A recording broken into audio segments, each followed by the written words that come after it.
are smaller. What? My hands are smaller, I could probably help you. I think there's a rip in the clock. That's the I problem. hate it when that happens. There is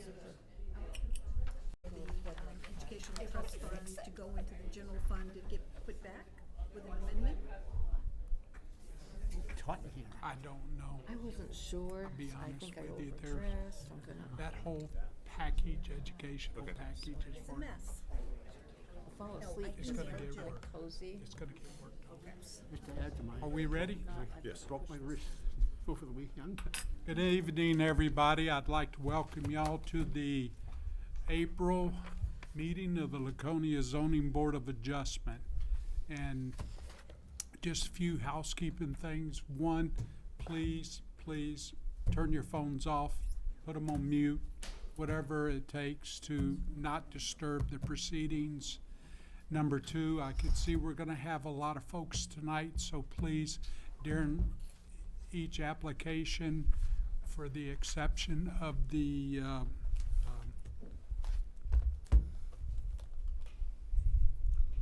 which one was that? The first one was Extension. an extension. We don't take comments in the extensions, but for all the other applications, we would have public speaking from the folks out here, and we'd appreciate it if you would act like you would want to be treated, okay? Don't interrupt the person speaking, and the speakers must speak to the board, not to the audience, okay? With that, would you please call the roll? Roll call. We have Roland Mayhew, Jane LaRoche, Mike Dellavecchia, Chair Steve Boggart, Mike Foot, Here. Marcia Hayward, Here. Staff Dean Trefethan, and myself, Scott Pelchat. Okay, let the records indicate we have a quorum. Next on the agenda is the minutes. Everybody get a chance to review the minutes? Any additions, corrections, changes? Motion to accept. Second. We have a motion to accept, second. Discussion of the motion. There being none, all those in favor? The records indicated pass 5-0.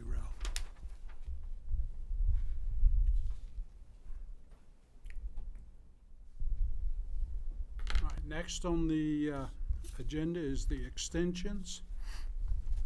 Extension 0013 SE at Watson Road, request for extension application is seeking an extension to an approved special exception, Article 13 Administrative Enforcement, Section 235-81 duration of permits, D extension of approvals. Would the applicant please come forward, introduce yourself for the record, and tell us how we might help you.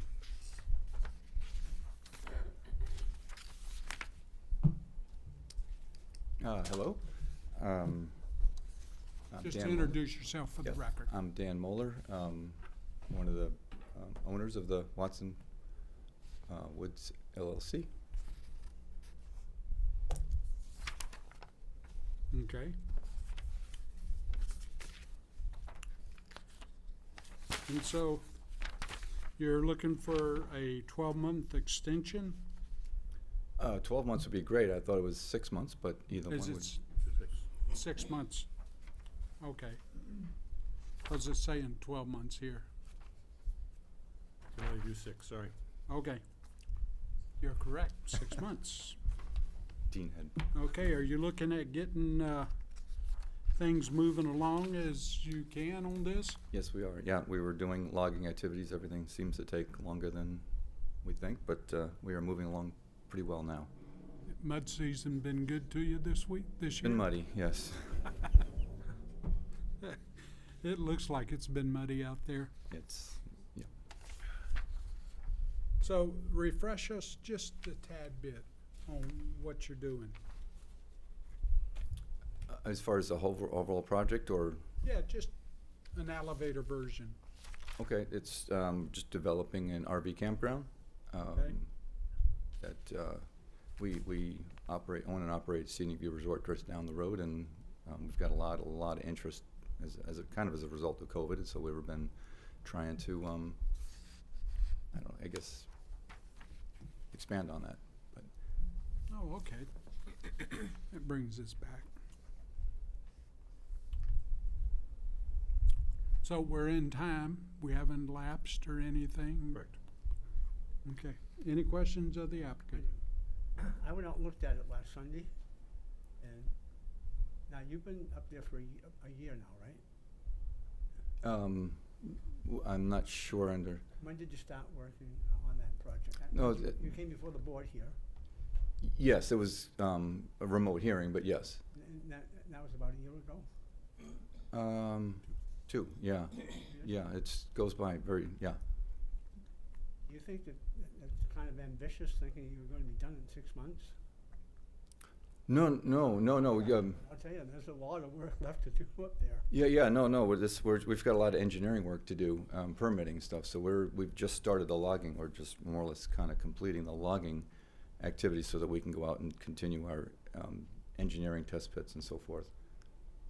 So no, we don't have any expectation of being done in 6 months. It's just moving on to the next phase.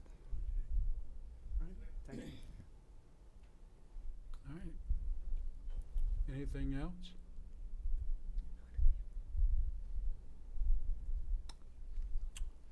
Okay, you may have a seat. Okay, thank you. I had one question. It's something about a special exception is only valid if exercised within 2 years from approval unless the local ordinance allows for a greater time, and I take it our ordinance allows for a greater period of time than 2 years. The initial approval is good for 2 years, and then they can apply for an extension, which is what they're Okay, doing. and they can continue to do that for indefinitely? In theory, but you're the deciding factor on that. Okay, got it. Okay, any other questions? Okay, so it appears that we've met the criteria. They're still got a valid special exception. They're looking to have it extended for another year. They're starting 6 their months. process. 6 months. Thank you for that correction. They've started the process with the logging and stuff, and unfortunately the mud gets in the way, so it's gonna be a little slower. So, as a board, what do y'all think? Fine. Fine? Fine? I think they've done extensive work on the project. Certainly wouldn't want to see anything stall now. I'd like to see the engineering and see it move to completion. Okay, Mike? Favor of the request. I'd like to see it completed too, because I think we need a place like that up here. All right. Can we have that in the form of a motion? Make a motion to accept the extension of application 2021-0013, and so an extension request for Watson Road. And this is a project that's been started. Significant work has been done, and it would behoove everybody to keep moving along and finish this project, and I'm in favor of it. All right, so we have a motion. Second. Got a second? Discussion of the motion? There being none, all those in favor of the motion? Okay, let the records indicate it passed 5-0. Thank you, sir. Okay, next up, we're gonna do a little agenda joggle here. They're both the same applicant, but what we're gonna do is, we're gonna hear application 0020 SE Lafayette Street Special Exception.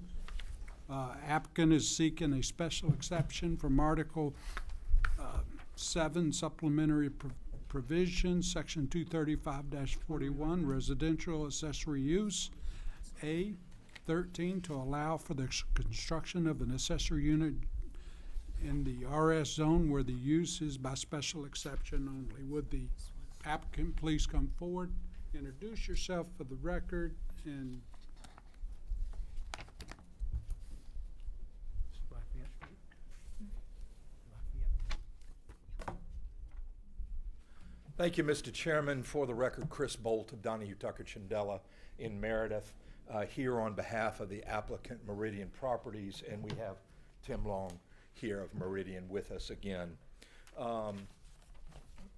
As you may recall, this is the property at the very end of Lafayette Street, adjacent to the PSNH easement and substation property at the end of the cul-de-sac. We were before you on February 21st asking for a duplex.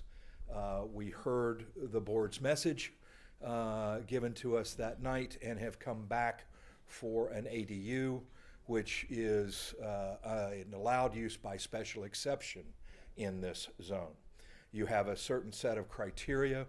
I've given you a detailed narrative of how we comply with each of those criteria, and we give you an Exhibit A, which is the plan that shows the numbers, shows the square footage, things like that. In the interest of time, let me summarize. We have on Exhibit A, first the footprint of the building that confirms that we're still meeting the 60% regulation of lot coverage being green space, because our total area covered is 4,357 feet, and our total allowed under the rule, under the zoning ordinance, is 6,970. So we're well beneath that. We also have the location plotted there, so it gives all of the setbacks are complied with. We have the one single driveway cut coming in on the cul-de-sac into the garage for the main unit, and with a side area parking and entryway for the ADU. The second page of that conforms again with your ordinance. We have the square footage of the primary dwelling unit, both the portion of the ground floor, garage, and the second floor is having 2,305 square feet. The ADU unit, which is all on this one side, is 710 square feet, so we're compliant with the ordinance there. We have the side entrance shown on this side. We have the common door, as you require, there at the top. We give you a second sheet that does confirm that the ADU has only 2 bedrooms. Second sheet gives the second floor of the main dwelling unit. Note that it is smaller than the footprint because we purposely designed it to avoid looking like a box. We have one level that's here, then it comes in a little bit. And that is again shown with the elevations that are there at the back of Exhibit A.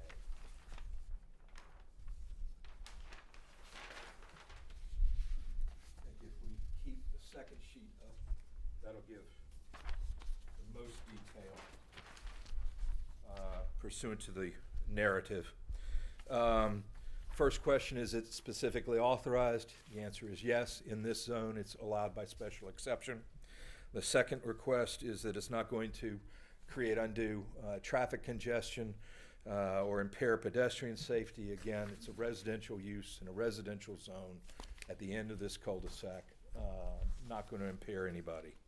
It's not going to overload public water, drainage, sewer. This is on city water and sewer. It's not going to overload anybody. It's not going to be excessive demand on municipal fire, police, or schools or solid waste. Again, that's self-evident. The special conditions for an ADU pursuant to zoning section 235-41A are that it's part of an owner-occupied dwelling. Here it's intended to be Mr. Long's daughter's residence. She will become the owner contemporaneous with the certificate of occupancy and in all likelihood be living in the main house, so the ADU would be rented to a third party. when it goes at any time to sell from Miss Long, then it becomes part of the terms. It has to be owner occupied one side or the other. That's a condition of approval in your zoning ordinance, so nothing unusual there. There is only obviously one ADU on the lot. Next is that it's appropriate for the lot size and doesn't count towards the density of the lot. My comment is that's your language of the zoning ordinance. We accept it, we're not challenging it, and I'm not sure what I do to comply with that other than say, yep, it's there. The property owner must occupy, I've already addressed that. The ADU is located in the same building or in a barn. It's here in the same building as shown in Exhibit A. Fully self-sufficient, living space, kitchen space, bedrooms, bathroom, fully self-sufficient. And it's on municipal sewer and water. There has to be a door is your 7th item between, and as I pointed out, you're adjacent to the decks. So I'm anticipating that being much like a hotel door. It's going to be lockable on both sides. The ADU must have no more than 2 bedrooms. We show that. It must not exceed 750 square feet. We're 705. And accordingly, we comply there. The ADU is subsidiary in height, size, and function. Again, because we're lower in amount of square footage, we obviously meet that. The entrance is on the side, is your 10th requirement. We show that. There's 1 parking space to the rear or side, and we show that on the first page. Parking space over here for it.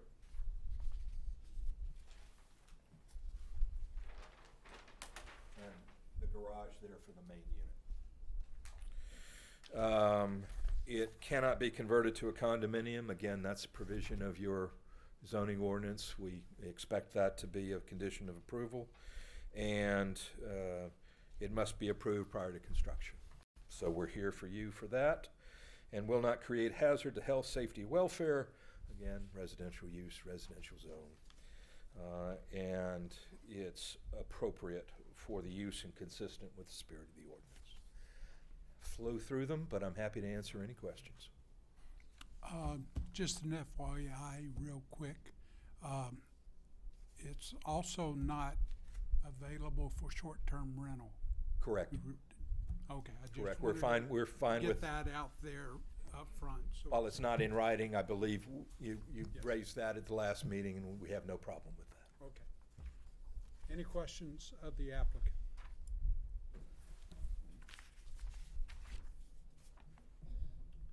There being none at this time, if you'd like to take a seat, then Thank you. I'm going to open this up to the public and ask if anybody from the public would speak for or against this application. Please come forward at this time and introduce yourself for the record.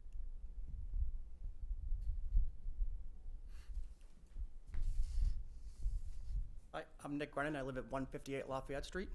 I Hi. have bought the property across the street, and I do see this plan, but I think what you're looking for here is setting a precedent for something on this street that shouldn't be there. There are other lots on this property, and if you make an exception on this one, then you set the precedent to make that exception on further lots.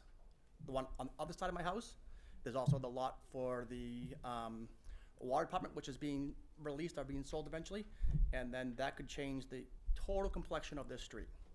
The street is all single-family houses. There's no ADUs on there. There's no other rentals on the street at all. They're all individual houses with single garages, and people are not renting them out anywhere. So, and I understand that this could be done for a owner occupancy, but there's not saying that this owner occupancy won't, in 1 year from now, move out of that house and still own it, and then build another one down the street and do the same thing. Okay, let me address 2 points for you. The first point is that the state is given the right for ADUs and as a right for the property owner after they justify several little conditions.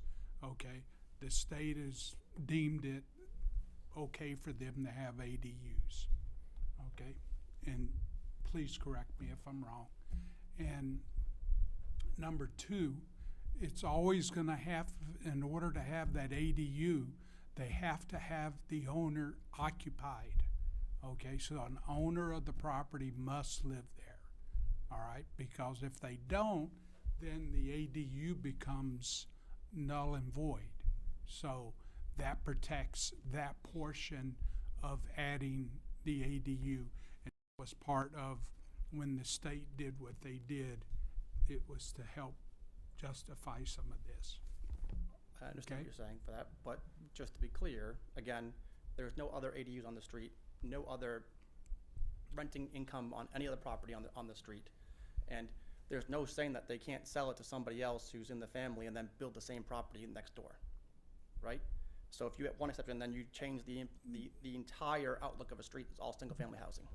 That would be correct. We could not control, if anybody on that street wanted to put an ADU on their property, if they can meet all the setbacks and all the conditions set forth, then by state right, they have a right to have an ADU. So even though there is not one at this time, I cannot judge. I know 4 streets down from Lafayette Street, there was an ADU put in. It was not on Winter Street. It was the next street over from Winter Street. But this stuff happens. It's unfortunate that the state made the laws they did. Okay, you can talk to your state legislators about that. That's And- fine, I'm just here to tell you as an abutter to both properties. No, I I'm just trying to help you don't to agree with that. understand that there's even bigger pictures in play at the same time as we're down at the block level. So, You're saying.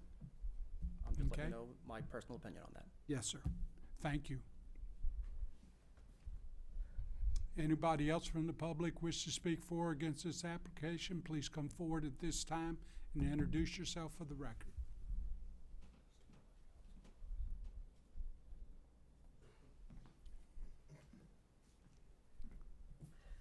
Hi. Ladies and gentlemen, how you all look well. My name is Gail Ober, and as all of you know, I used to be the vice chairman of your board. Yes, I also live on Lafayette Street. I'm here to support this. thank you. Had I known you would have been here last month, I would have supported the duplex. First of all, you made my point exactly, is that accessory dwelling units, we cannot prohibit them. They are allowed by state law, and as long as they meet the standards that we have established, and this one does, I don't believe you have a legal reason to deny it. Additionally, Scott, I like Scott. Scott lives up the street from me. I live in a different part of the street, but down at the bottom. There are a number of ADUs on the street. Unfortunately, most of them are off the books, and they're all occupied by family members, so that's all I'm gonna say. The whole city is riddled with accessory dwelling units. This is a good project. I look at it, this guy's gonna build almost 3,000 plus square feet of building in our city. He's gonna spend probably well over $500,000 to do that. As we go forward as a city, just because of, what is it, about, you know this, it's about 200 a square foot, new construction, it's not cheap. So, as we go forward with our city, and as we watch people clutching at pearls and wringing their hands because they can't find employees who will come to live in our city because they can't find a place to live, something has to be done on a bigger scope to address our zoning. I'm still on the master plan steering committee. We are working on that. We actually wrote, drafted, and put through, which passed on the zoning board, planning board unanimously, but died at city council, a measure that would have allowed ADUs by right, as long as they didn't need mere variances for other things like size setbacks and parking and the things that usually come intendant with a variance. So again, I speak on behalf of a resident in Lafayette Street. I don't see this changing the character of the street at all. It's just gonna be another house at the end of the street. You could build one big house, rent it to somebody with 4 teenage boys who have 4 teenage girlfriends and end up with 15 cars up there. Pick your poison. You can't control life. It's a good project. I hope you and support it. Thank you. Anybody else from the public wish?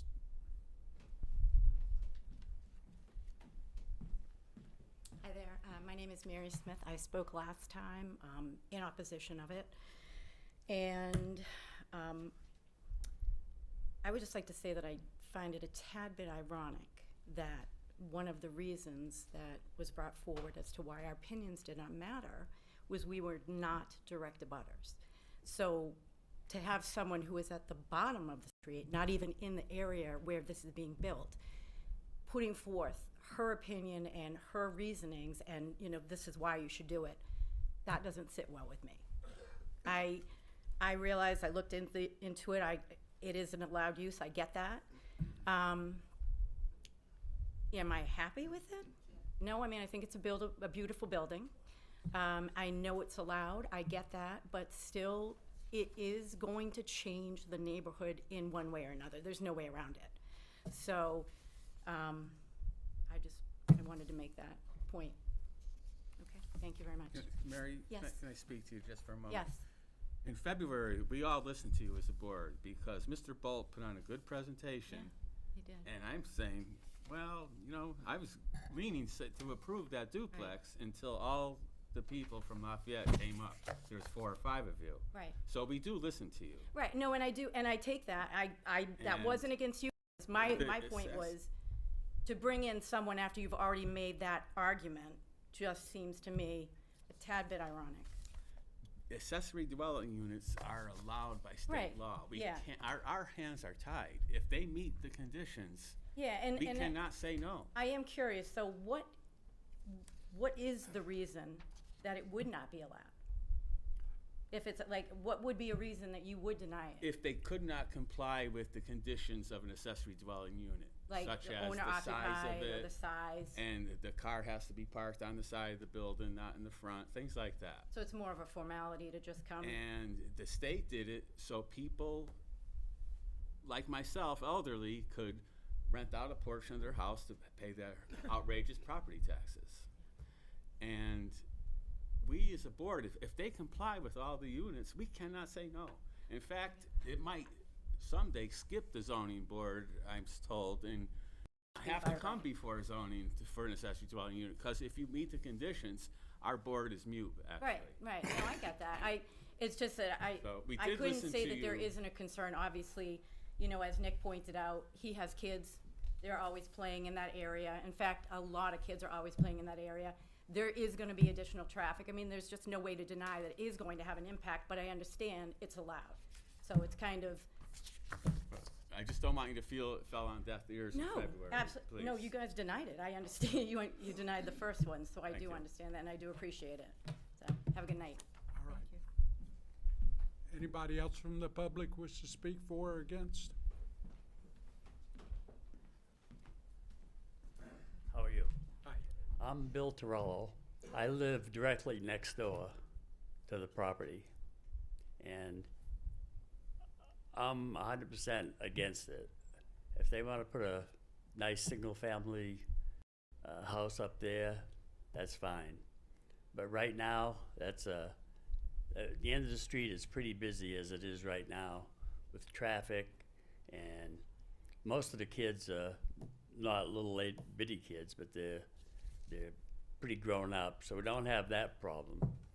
We do have a lot of traffic coming up and making a circle there, and I get concerned about their safety. And like I say, I've lived there 9.5 years because I moved from McGrath Street, where you had the school, you had the beach, you had roads all around us and stuff, and we moved up there to get away from that. The city could use some more single-family homes, as far as I'm concerned. Without, in the future, if some young person is looked to have it, they're going to look to change in the future to get another place for themselves. And like I say, there's a place across the street down a little bit that I'm sure that's in somebody's sights too, to do the same type thing. That's the way to get the foot in the door, and, you know, like I say, there's no two-family homes on the street all the way down. So, I just like to say I'm 100% against this. Okay, thank you, sir, but may I make one comment? If Sure. this does pass, if it does, I want you to know it is still a single-family home. It only has an accessory dwelling unit. It's not a multifamily home. It is a single-family home. The tax card will indicate single-family home with an accessory dwelling unit. So you don't have to have a broken heart because it's not a single-family home. It is one. Well, if the people in the small unit move out, or and that's gonna be, I don't know if that's gonna be the owner or not. If they move out and the next people come in, they're gonna take over the whole place? No, the whole thing about a single-family home with an accessory dwelling unit is the owner must live in the unit or the house, one or the other. They have to live there. So they can live in the accessory dwelling unit and rent out the house, or they can live in the house and do what they need to with the accessory dwelling unit, okay?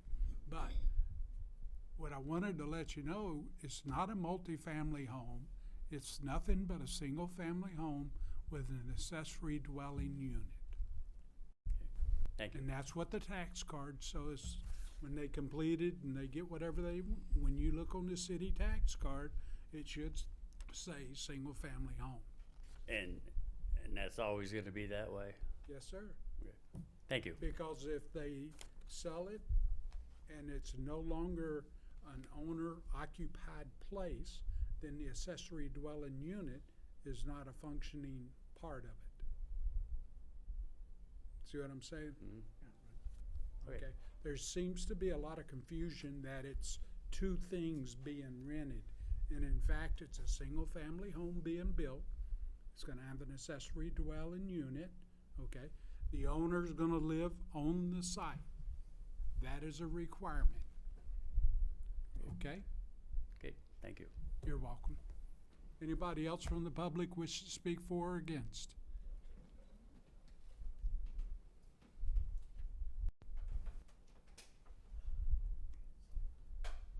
Let the record indicate no one else from the public wishes to speak for or against this application. I bring it back to the board. Any further questions of the applicant? Excuse me. Any closing comments by the applicant? The board members covered my issues by the responses to the folks. This is a special exception, not a variance. Thanks. So with that saying, I'm gonna close it to the public and bring it to the board for discussion. They meet all the criteria and all the provisions. So, it's a go, as far as I'm concerned. Mike? You know, we've run into some of this stuff before, like on Sheridan Street some time back, and they wanted to build a separate house, but I see this as an ADU. And certainly with the amount of pressure that the state has weighed in on creating extra housing, certainly this seems to be reasonable. Michael? I agree. In fact, I'll make a motion to grant this special exception Z02. Do you wanna use what he wrote? Yes.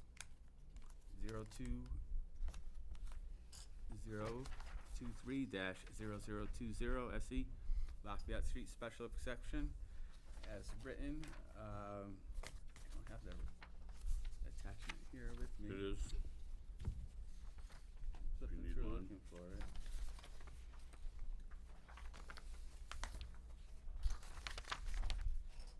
Thank you. Or you can just say, As written in the As- record. as provided. That's Provided. provided to the board in the record. You Okay. need the numbers? No, we got it. He got it. Okay, so we have a motion based on the applicant's response to the questions. They seem to be very fitting of the qualifications for it. Do we have a second? I'll second that. We have a second? Discussion? There being none, all those in favor of the motion? Okay, motion passes. Thank you, Mr. Chairman. And as I indicated in my filing, with that, we withdraw our motion for rehearing on the February meeting. Very good, Mr. Bolt. All right, thank you. Thanks, folks. Take care.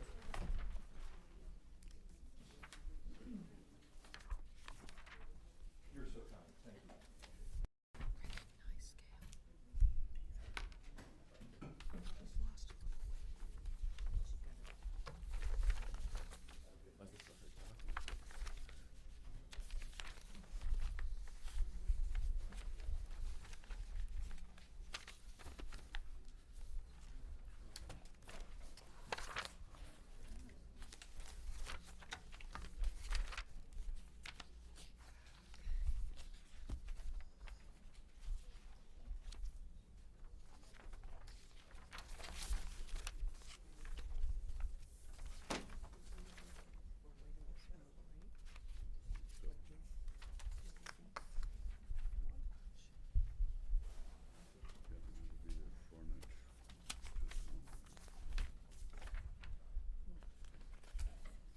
Okay, next on the agenda is 137 White Oaks Road. Applicant is seeking a variance from Article 11, Article 6, Dimensional Standards, Section 235-34, minimum lot frontage, seeking a variance from 250 road frontage where currently 169 exists.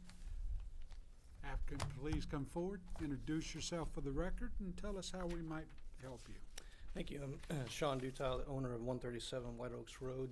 We are proposing to subdivide 2.15 acres of our 8.6 acre lot on White Oaks Road. The variance is required because in the proposed section that we'd like to subdivide, we do not have the 250 feet of road frontage on New Hope that is required. I am applying for the variance to for a variance to subdivide, given the 169 footage. As you'll see, both on New Hope Drive and on Hillcrest, very few of my neighbors have the 250 feet of road frontage, and so by granting it to myself, I do not believe it will change in any way the dynamics of either road. So that is my request tonight.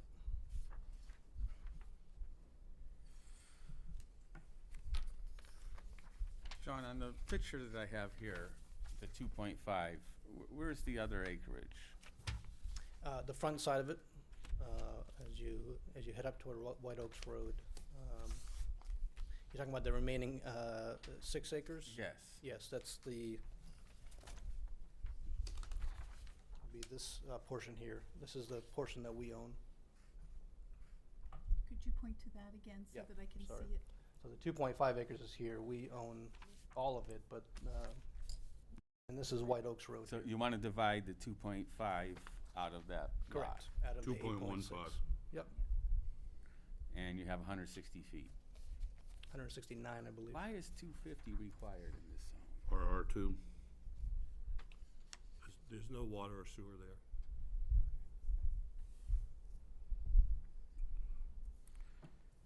Why are all these other lots? What's going on with all these small lots? They predate. Okay.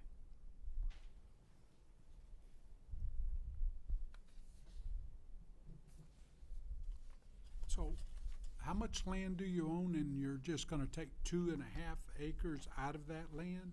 Right, we own 8.6. We're going to subdivide 2.15 approximately. So, that's gonna be the end, the new lot's gonna be 2.15. Correct. Oh, So okay, here's their 8.6, this whole area. all right. Makes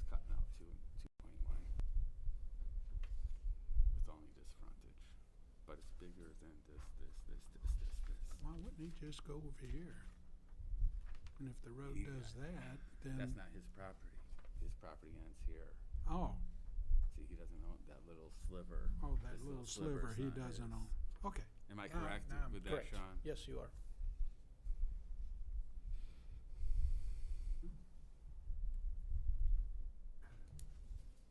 I have a question, and I'm a little confused because the application form says variance application, yet the letter from the city to Shauna Dutile talks about a White Oak Road special exception.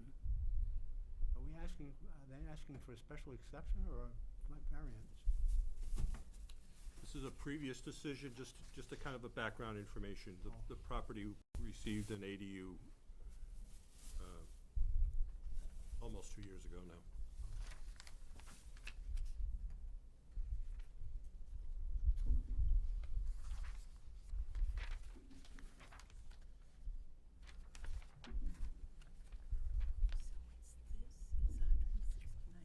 Yeah. But everything else there. Is there a house on the 8.6 acres now? Yes, that's the house I live in. It's not uncomplete. You live there? Yes. And you plan on building a house on the 2.15? We do not plan on building it ourselves, simply to sell Sell the lot. the acreage at some point in time. We've not listed it, we don't have any buyers, we're just taking the first step to be able to sell it if we desire. Very good. Any other questions at the moment? There being none, you may have a seat for a minute. I'm going to open it up to the public and ask if anybody from the public would speak for or against this application. Please come forward, introduce yourself for the record. I'm Mike Mills. I live on 154 White Oaks Road, directly across from Sean. I spend a lot of time walking New Hope Drive just for exercise, and considering where this is located at the end of the road, I see minimal impact of even if someone does build a house there at some point. So I really don't see any harm in doing this. Okay. And that's basically what I have to say about it. Well, thank you. Okay. You have a good day. Anybody else from the public wish to speak for or against this application, please come forward at this time. Introduce yourself for the record. Good catch.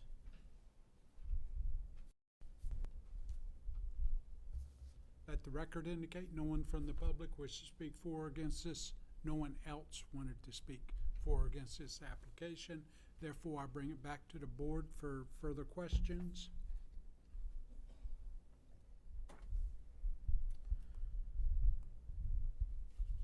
Closing comments from the applicant? There being, Just want to point out to the board that if you were to approve this, it still needs to go to planning board to do the actual subdivision. this is just one step they need to Yep. get before they can go there. Okay. There being no other questions of the applicant, no closing comments by the applicant, I'm gonna close it to the public and bring it to the board for discussion. Certainly the access for this proposed subdivision on their property, this 2.15 acres is bigger than what's generally around it, and the 169 feet of frontage on New Hope Drive certainly is within, within the way that these other lots are also constructed there. I don't see any of them with 250 feet of frontage. If the drawings are as close to accurate, then it looks like it's probably got the largest area frontage. So, The one across the street is a double lot. right, it's 2 lots. All right, any other There being none, I'd like to entertain a motion.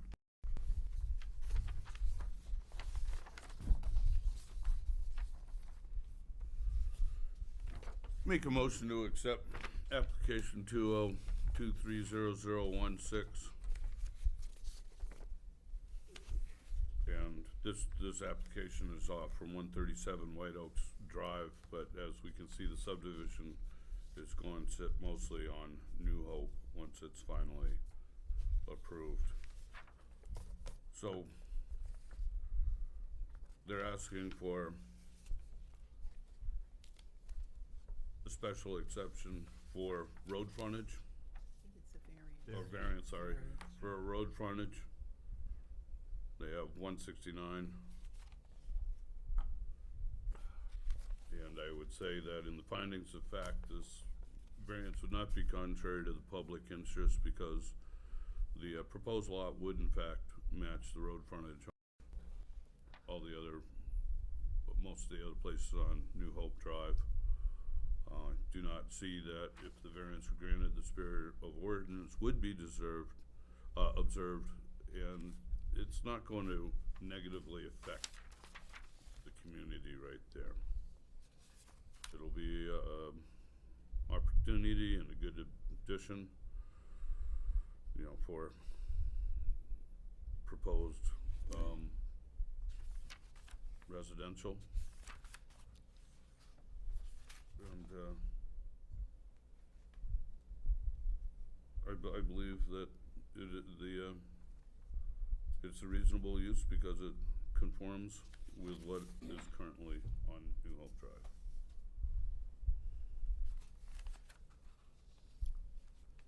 So by substantial justice is being done by, this lot, the frontage of this lot would be, in accordance with all the surrounding lots around it. So even though it's less than, it is equal to the surrounding lots, and the value of the surrounding properties are not diminished. There was no positive or negative information provided, so it's kind of like a moot point. Literal enforcement of the unnecessary hardships. The hardship here is in the fact that the land frontage on a road is less than what is available for this particular property, and that in itself was due to grandfathered in and stuff, the way the lots are set up. So that being the hardship within itself. Would you concur? I would concur. Okay, so Mike made a motion, and Second. we have a second discussion of the motion. There being none, all those in favor of the motion? Right. Okay, motion passes, wherever you are.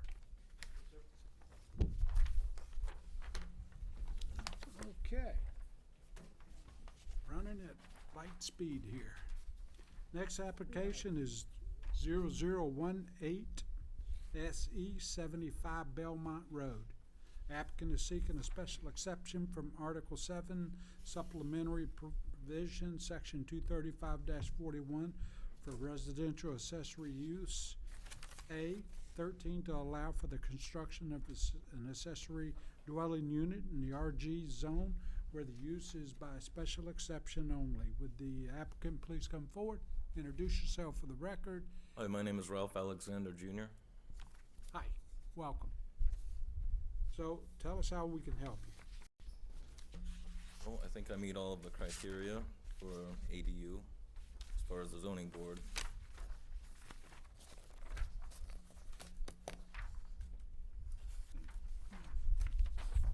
Really? So tell us about this ADU. Is it going to be attached, No, detached. detached? What's the size of it? 24 by 30. 720 square feet.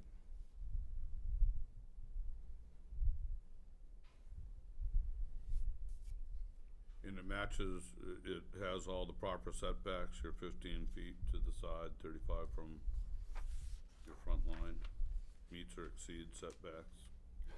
I actually think the setback from the side is only 10 feet, That's, okay. but I that- put it at 15, but I think it's So, required. 10 or 15, It's required is 10, so I'm 15, a little extra, yeah. Takes care of the oops factor. right? Happens.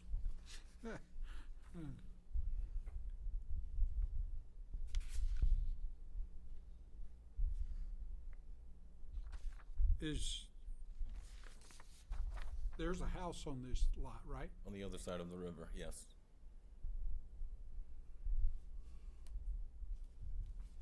Is that it there? I believe so, yes.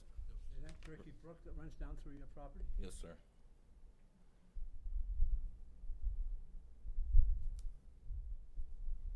The parking, can you, I'm looking at this, is this driveway here coming off of Belmont Road? No, that's the end of Overland Street. That's Overland Street. Okay, and so this driveway is to service, and this is the parking for the ADU right here? Right. Right? And the driveway is actually supposed to be the driveway for the main house, back when it was built. You had to walk all around the river.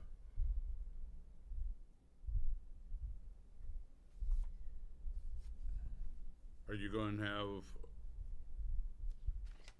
enough setback from the river? The river constantly flows? Does I the- believe there's a 75-foot buffer. I think I take that up with the planning board. I'm not sure. That's what I thought of. They will need to go to planning for a CUP for the buffer.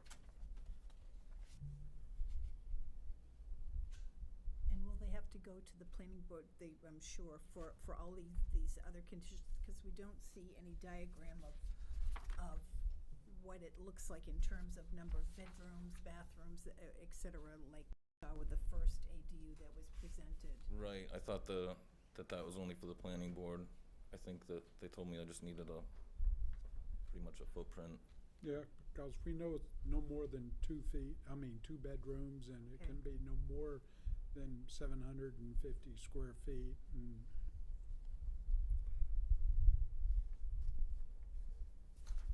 I'm sorry.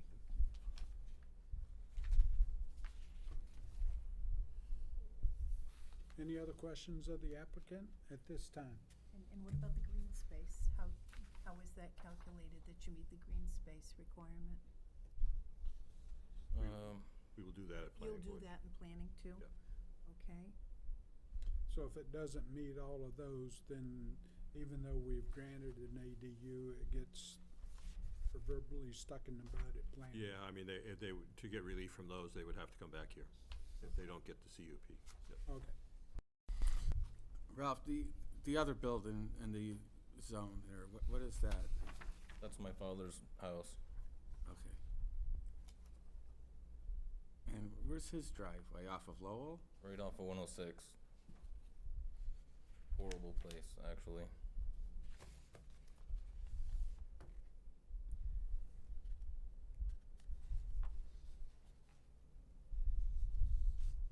So it's gonna be owner occupied ADU, so you said your father is in My that father is in house, the original house. Is in I want to live in the ADU. and you wanna live in the ADU, so who's the owner? That's my dad. Your dad is gonna be the owner? Yep. And, okay.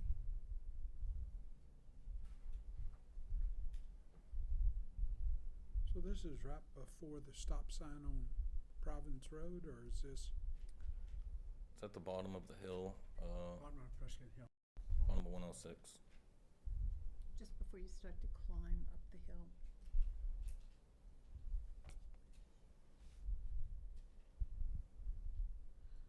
Okay.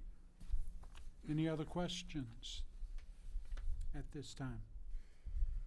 There being none, you may sit for a second. Like to open it up for ask if anybody else wishes to speak for or against this application. Please come forward at this time and introduce yourself for the record.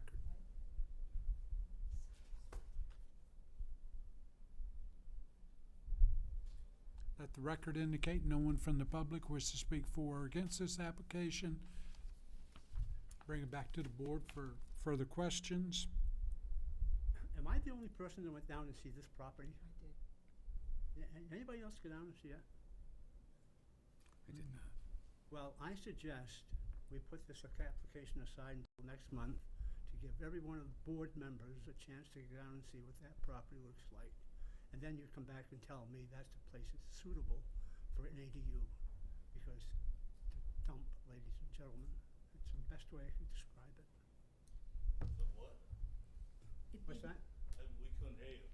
I said the place is a dump. A dump? Is that what you said? Yes. Please. D-U-M-P. There's some there. No, I don't. I Roland, have some Roland, realization of what the place looks Roland, like. And if these people Roland. have been down there, Roland, please. That is not how we act. Yourself on the board. This is the house with all the lawnmowers and stuff on it. Am I right?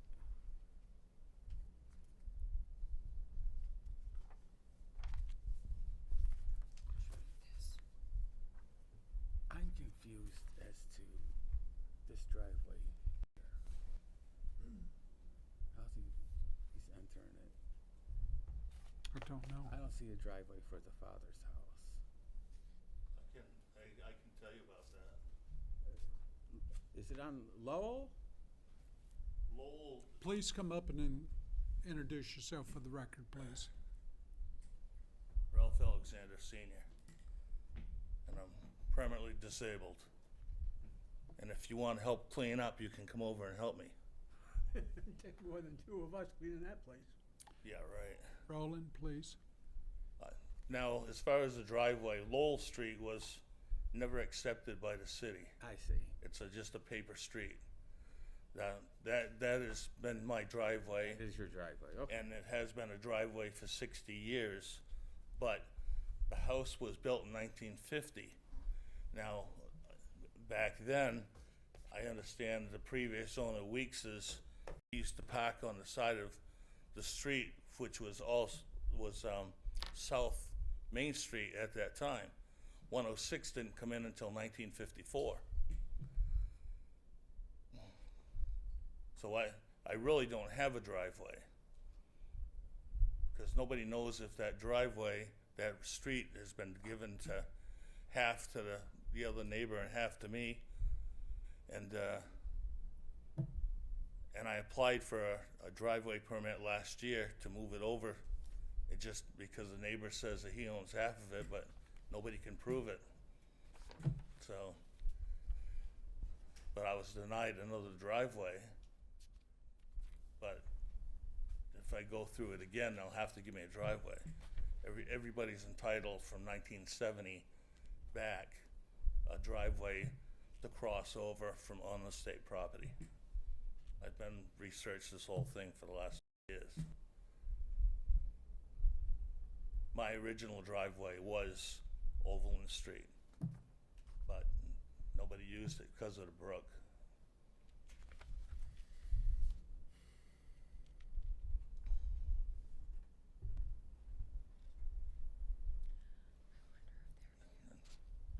And my yard has nothing to do with this special exception. Nothing to do with it. It has everything to do with it. You're gonna bring in people from all over the country to live in those places for 2 weeks? And What are you're you gonna talking about? Find a place to park? You're gonna have to What are you find a talking place- about for 2 weeks? My son's gonna live there. It's not a rental. If I wanted a rental, I'd go and borrow more money and put 3 units in. Yeah. I'm allowed 3 units on each side. I put 6 units in there. Do your research. Any other questions for me? No, sir. Thank you.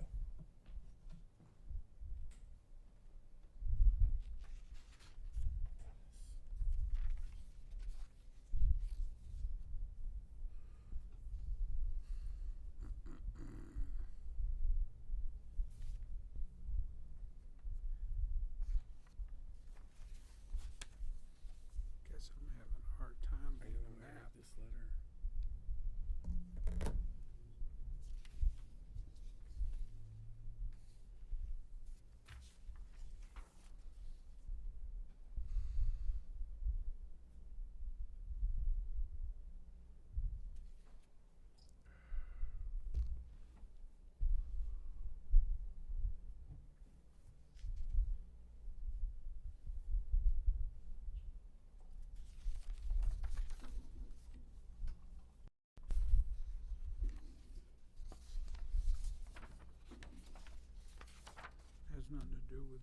doing though. Well,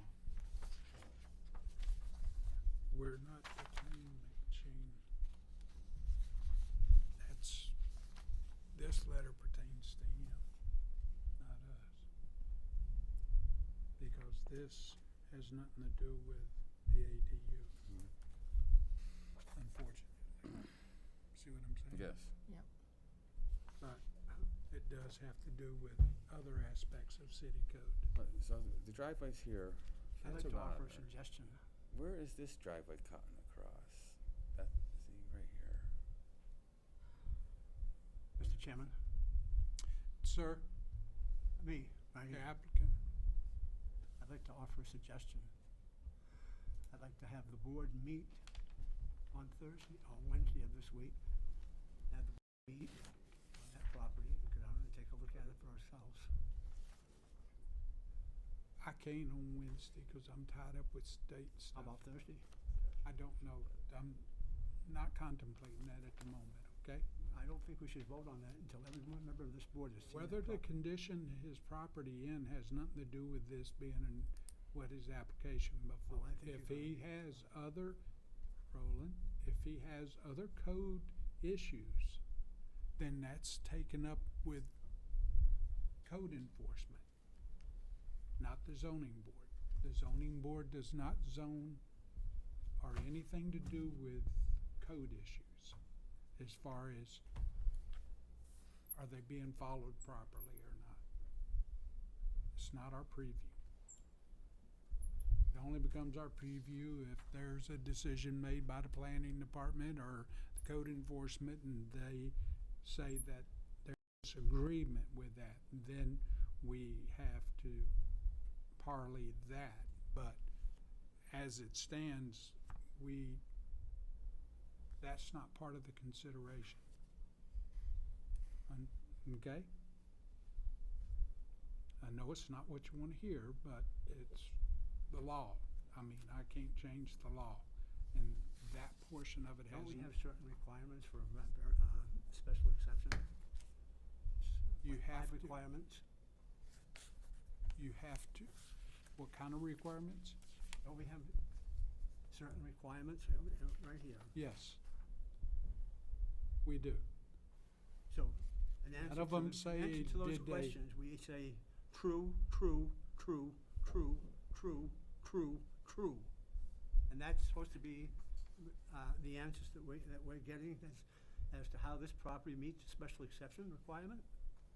The You mean to tell me condition, that's the way we do it? Roland, the condition of the property or what they store on that property is not a question I say here. it is. Well, it isn't. There is no code in the zoning book that says we have to look at what they store on that property. As long as it meets city code, then they are proper. If it doesn't meet city code, then the city code people need to look at it. The zoning board does not take that into account.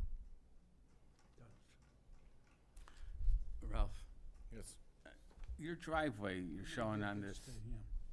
That's mine. where is this driveway? Is it cutting across private property here? I'm No, that's confused. Overland Street. Overland Street dead ends into the property. Okay. It seems to merge with Belmont Road right there, Overland. And then what's the other one right there? Pelchat comes out, so it's kind of the confluence right there if you look at the way the roads are. I asked Dean. I can do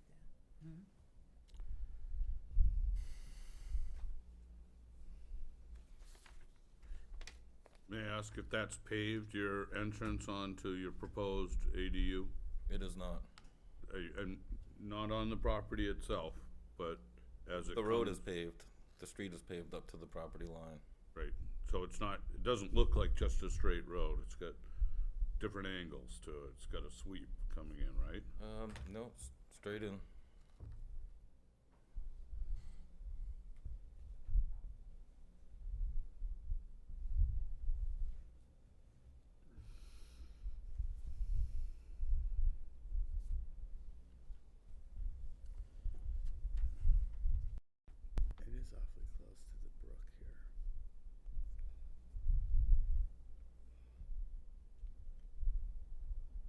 contesting this on the 3 units.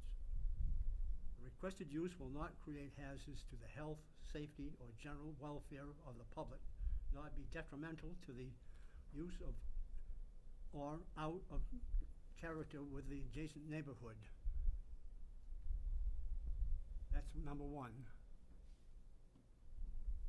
The proposed location is appropriate for the requested use. Number 2, the requested use is consistent with the spirit and intent of this chapter and the master plan. I contested on that one. But looking at that yellow plan does not tell you what that property looks like in real life. I remember a few years ago, we approved for your dad to build a deck on the house there. That was never constructed, was it? Yes, it was. It is there? Yes. How far are you from the brook? Where I want to build?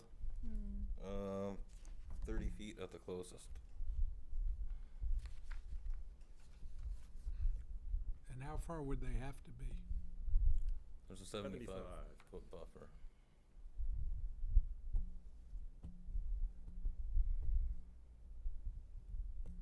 Which I think I'd have to get a variance at the planning board for. That would be back to us, right? No, it'd be conditional use. If it's approved, it would be a conditional use permit to be in the buffer. From them? From the planning. Yep. From planning. Would there be input from Conservation Commission on something like that? Because I can certainly see Yes. someone having Yes. issues with the setbacks there. Yep, all the wetland setbacks go to conservation. And how would Conservation deal with it if this had been approved and it goes along? What, Conservation merely being advisory, would it just get run over again, or would there be consideration in the ADU that there's not enough room here for setbacks from the brook to be compliant? 30 feet, 50 feet, 75 feet, what is it actually? So the setback in that area, the wetland setback in that area is 75. He is proposing between 30 and 48. And that would be part of the consideration that certainly conservation would look at and make their recommendation to the planning board on whether to Brook is in the flood zone too. allow the CUP or not. If that's Turkey Brook, that gets a lot of discussion about flood zone. It is in the flood zone. Is that this road dead ends? It's paved right up to this spot. It isn't a flood zone. You look at the FEMA map, you look it up.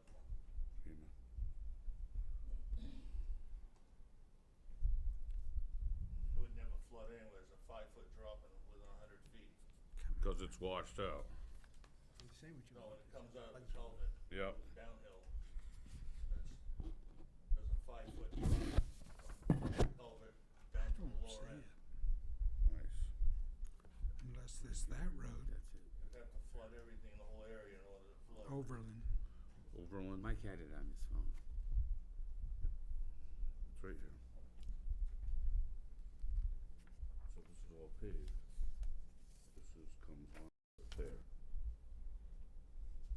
That little sliver is paved alongside the road? So then we're looking This is the sliver here. like that. Because all these others have entrances here. Let Ralph sit back down and we'll discuss this.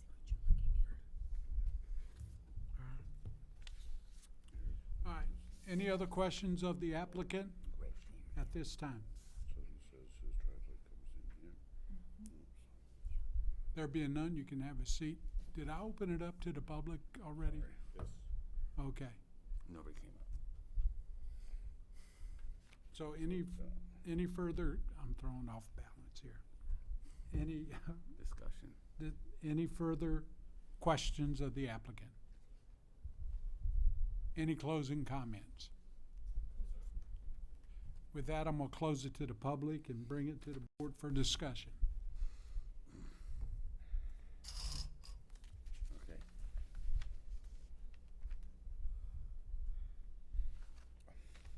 technically, I'd like to see something better than true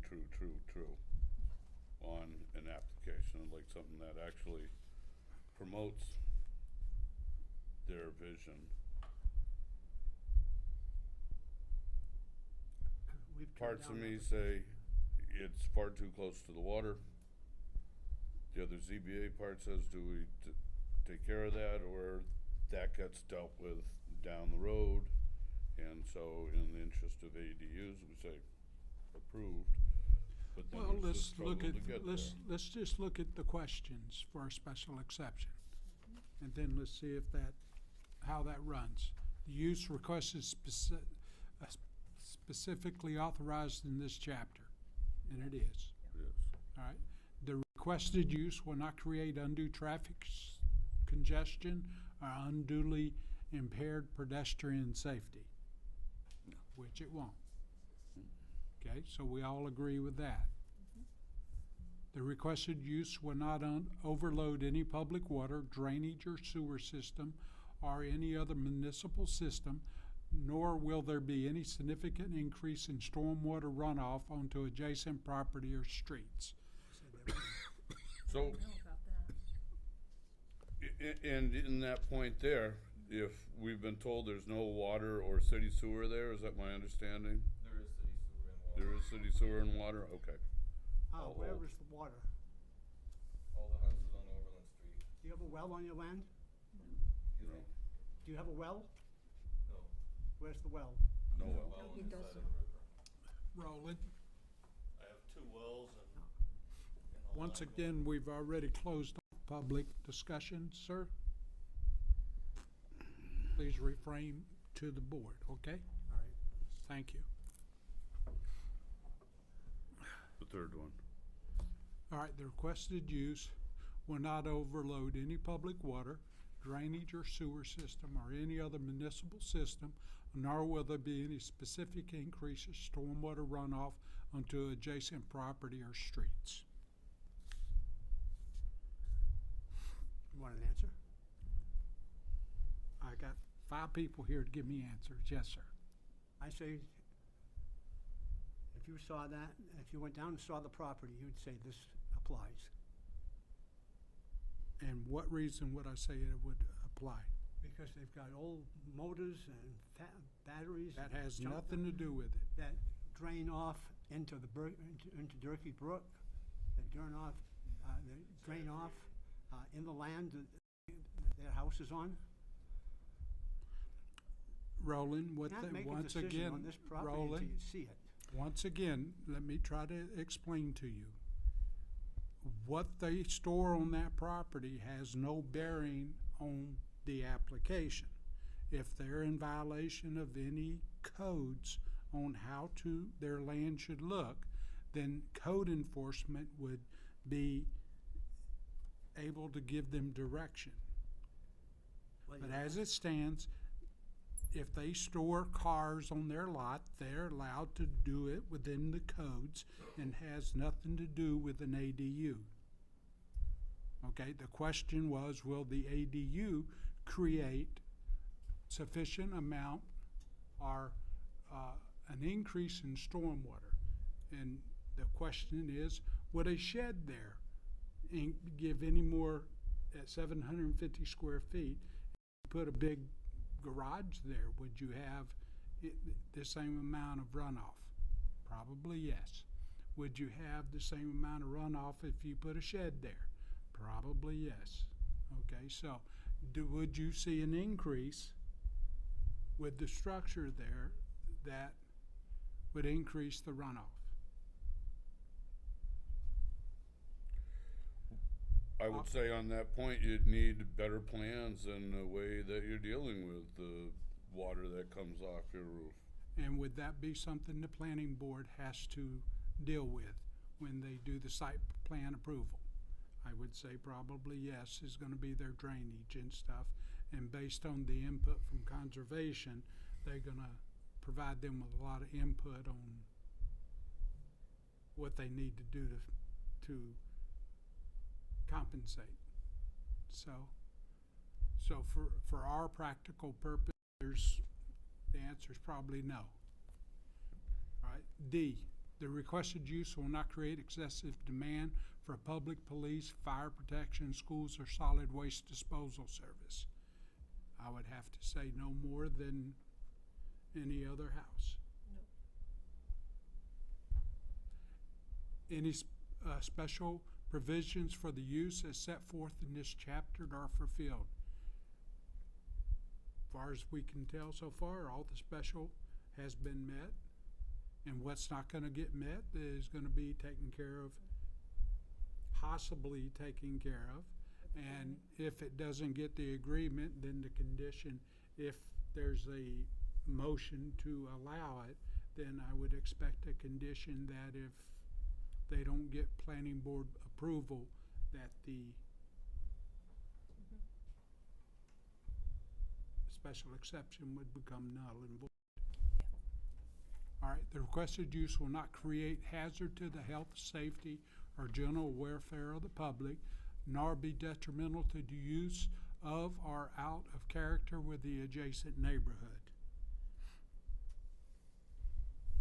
I think sitting along there, it's not out of character. No?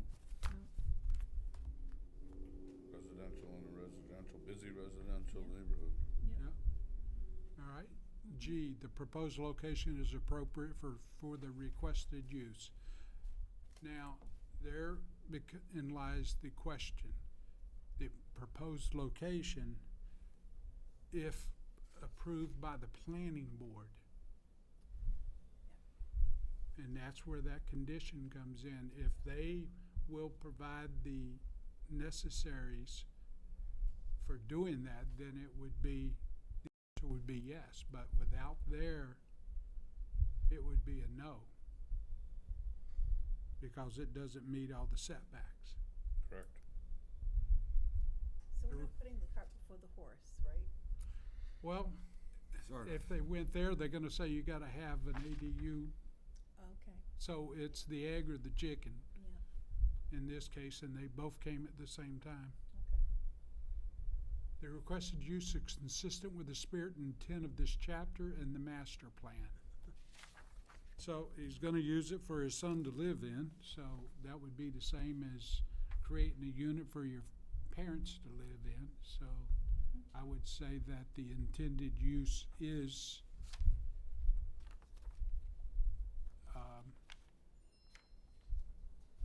part of it, and that is part of the master plan. Correct. So, we went through all the questions. I'm gonna go back to one that seemed to it, which is C. The requested use will not, and the question was, nor will there be any significant increase in storm water runoff onto the adjacent property or streets. And with the brook there, I cannot see that there would be any further runoff that would cause any problem on the street, because they're at the end of the street. And they got a brook that's gonna take the water away. So even though it might get mushy, it's gonna be, because that's got the elevations probably going towards the brook.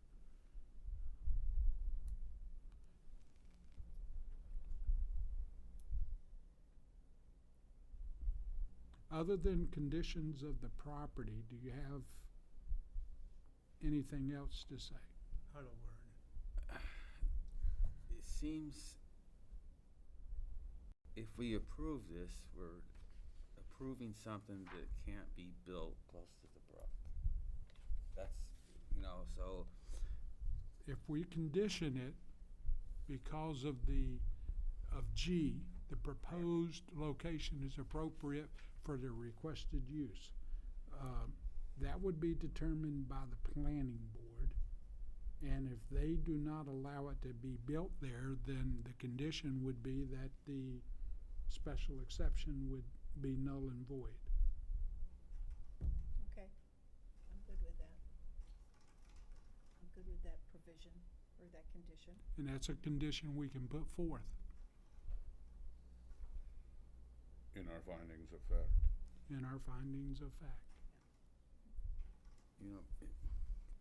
75 feet. Yep. comes way out to, is this the state of New Hampshire on that building? Mhm. What is So that? what? I mean, there's other land they can I put it on, understand. but that's up to them. Well, But we're saying on this location, right. that if the planning board doesn't see it their way, that that special exception goes away, and they would have to come back. I don't feel comfortable approving something that's gonna be illegal at the next step. That's why you have the condition. So it gets proper review by Conservation Commission and Planning. Staff recommendations.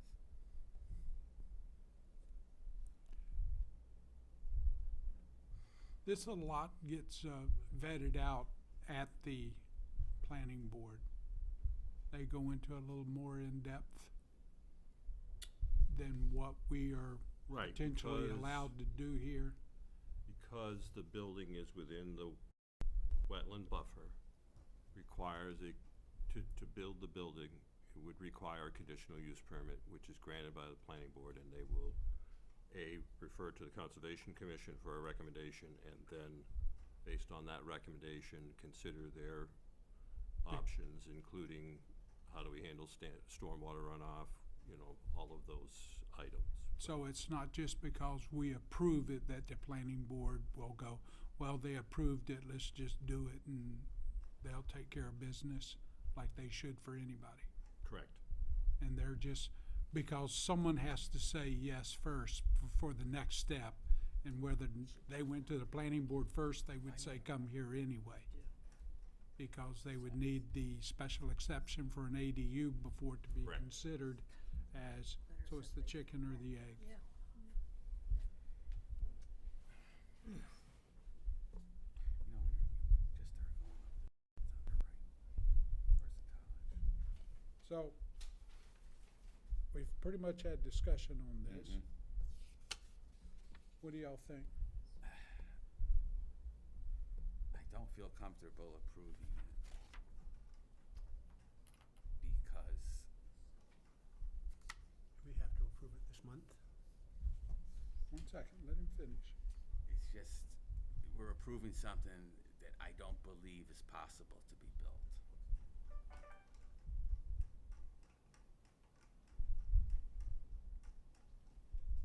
I hear you and I agree, but I'm being told that the planning board and the conservation is going to take care of our concerns, and if we put a condition on it, that if it doesn't meet with planning, then our Conservation. decision is null and void. So basically, there's only 2 sections that you can disagree with, that I'm aware of. C and G. We disagree C on and G. number H.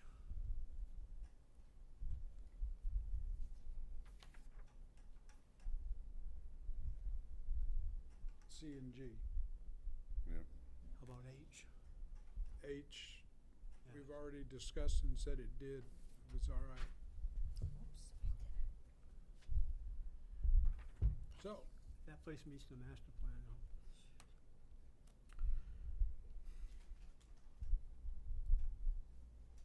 how do y'all want to go with the motion?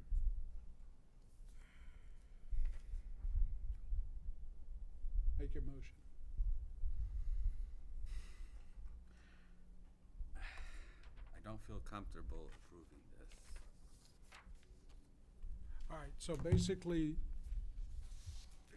I don't think we should do something and kick it to the next board to, Deal with. But But that's where those questions get asked. Is the CUP. so what we're basically saying then in your motion, that A is we discuss per our discussion is okay. B, per our discussion is okay.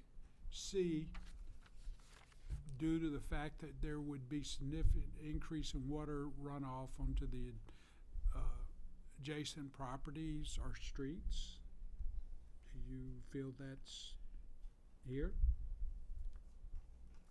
no. Okay, so C, we all agreed per our discussion, that's okay. D, we said was okay, E was okay, F was okay, and G, the proposed location is appropriate for the requested use. That seems to be the one sticking point here, whereas due to the location and the setbacks to all the appropriate things, it cannot meet. I think you have to include H. The requested use is That place consistent meets with the the spirit and intent of this chapter and the master plan. ADUs are the spirit and part of the master plan. I agree. So that's why we keep saying H is, it's within the spirit, because it's an ADU. Be taken out and put in if I run into the ladies' room? How does that work? Call for a break. So, your motion is based on C, that the location is not appropriate because it cannot meet all the setbacks to the Turkey Brook. Durkey Brook. C or G? Proposal. G. C, we decided because it's not gonna flood the roads or nothing, cause there's no roads involved. So, the motion is to deny, and the stickler is G. All the other ones per our discussion, with G being the holdout that the location for this is not an appropriate location because of all the setbacks requirements of the wetlands. So we have a motion. Do you agree with that Yes, sir. motion? Yes, sir. Okay, it's a motion to deny. So, we have do we have a second? Second. We have a second. All right. Discussion of the motion? Is there a path forward if they, instead of coming to us first, if they had gone through to create more? I can't answer that question. I don't have the knowledge to answer it. Yep, all good. So, there being no other discussion, all those in favor of the motion, raise your hand. Okay, motion is denied.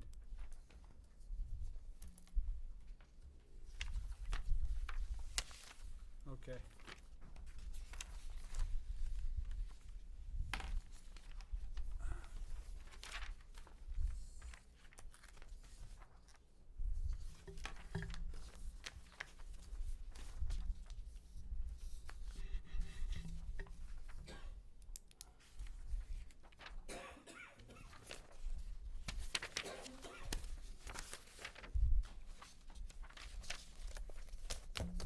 Okay.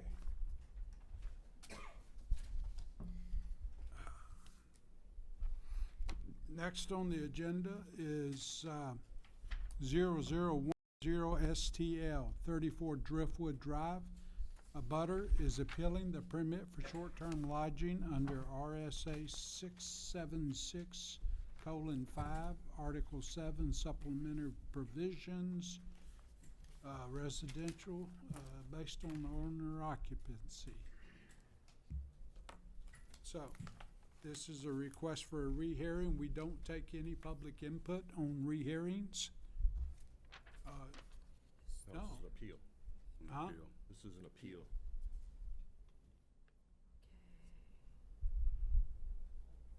Do we take hearings? Okay. I stand correct. Good evening. For the record, my name is Thomas Selling. I live at 1315 Old North Main Street. I'd like to hand each member a copy of the tax map as I go through my presentation. It's just easy to reference it. I thought we were on Driftwood Drive. There you are. Thank you. I thought we were, you're Driftwood Drive, correct? Yes. But you live on North Main Street. Look at the tax map. Thank you. Thank you, sir. Okay, the one right here. Tom.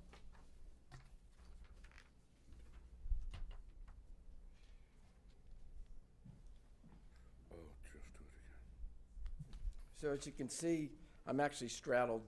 I have roads on both sides of me. To my west is Old North Main. To my east is Driftwood Lane. And across my rear yard is the property owned by Judy Francine. 34 Driftwood Drive. She's in the RS zone. I recognize there's been some brief discussion tonight per the RSA's and your ordinance in the city that the use is permitted. However, this application was reviewed and approved in less than 2 days. There were several items on your application that were missing and were ultimately deemed inappropriate or unnecessary in the approval process by the planning department. So I take issue with that. Missing with a parcel card, a parking diagram explaining location of some 8 vehicles on this property. And by observation, I think the driveway can hold 4.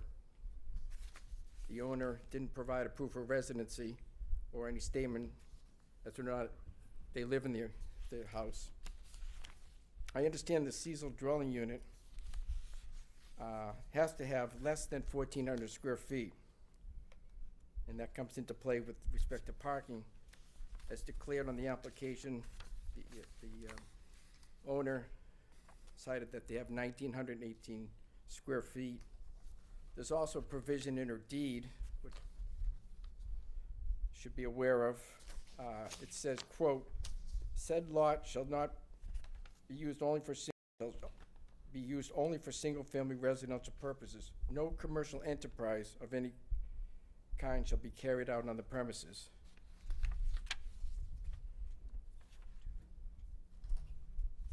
In New Hampshire law, RSA 21:6A defines residence as a person's place of abode or domicile. The place of abode or domicile is that designated by a person as he or she, her principal place of physical presence to exclusion of all others. When a person rents a room or a house for a weekend or a week, it then goes home, that rental is clearly not within the definition of a residence. Further, the meals and rooms tax statute RSA 78-A, the hotel statute RSA 353, and the landlord-tenant statute RSA 540 all recognize the difference between long-term and short-term rentals, treating the former as a resident and the latter as a commercial use. I think the decision of the planning department should be reversed. As I stated earlier, the proposal is for up to 8 cars. How will 8 cars fit on this property? I think this is excessive. Consistent with other short-term lodging applicants, one, an adjacent neighborhood had requested a similar number of vehicles and actually a greater number, and this board made the decision in appeal that it be restricted to 4 vehicles. So we're looking for that relief as well. As I stated earlier, the living space exceeds the allowable by your ordinance. It could be overturned on that regard. There's no proof of residency offered. It could be overturned on those grounds, and there's no statement as whether or not the owner even lives there. So it could be overturned on that ground. And again, the deed expressly prohibits any commercial enterprise to be entertained on this property. That concludes my comments, and I'm welcome to answer any questions.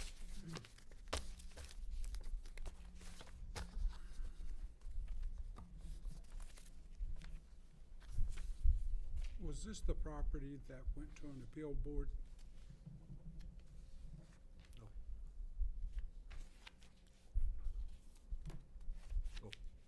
I think you might be referring to the one on Clearwater. Clearwater went to the Yes. appeal board. Yeah, that's what he's thinking about.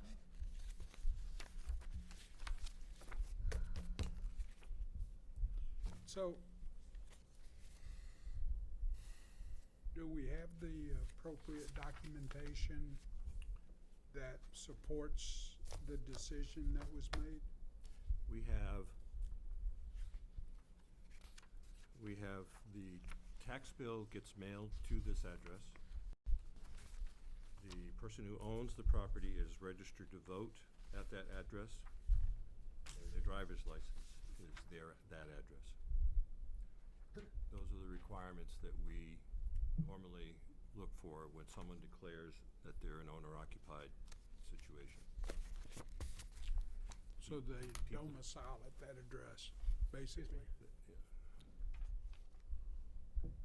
So, If they're voting and they got a driver's license, then right, And so, I mean, under this short-term lodging ordinance, as you know, there are several provisions, but they are not, you only need to meet one of them. And in this case, they meet the owner occupied. The other issues are not necessary to be met. So the square footage and the seasonal use and all that stuff is not germane because it's owner occupied, and we believe that she has met the criteria for owner occupied, which is why we gave the, why we issued the permit. Okay, And for 1 second. commercial use, we have some of the documents concerning the deed restrictions and the covenants that are on these properties, and I may have missed it, but I can't find the word commercial in either the deed or the covenant. It was there. It's there, Dean, yeah. It was there, but If you look my on curiosity page 3 of the is, deed, do our,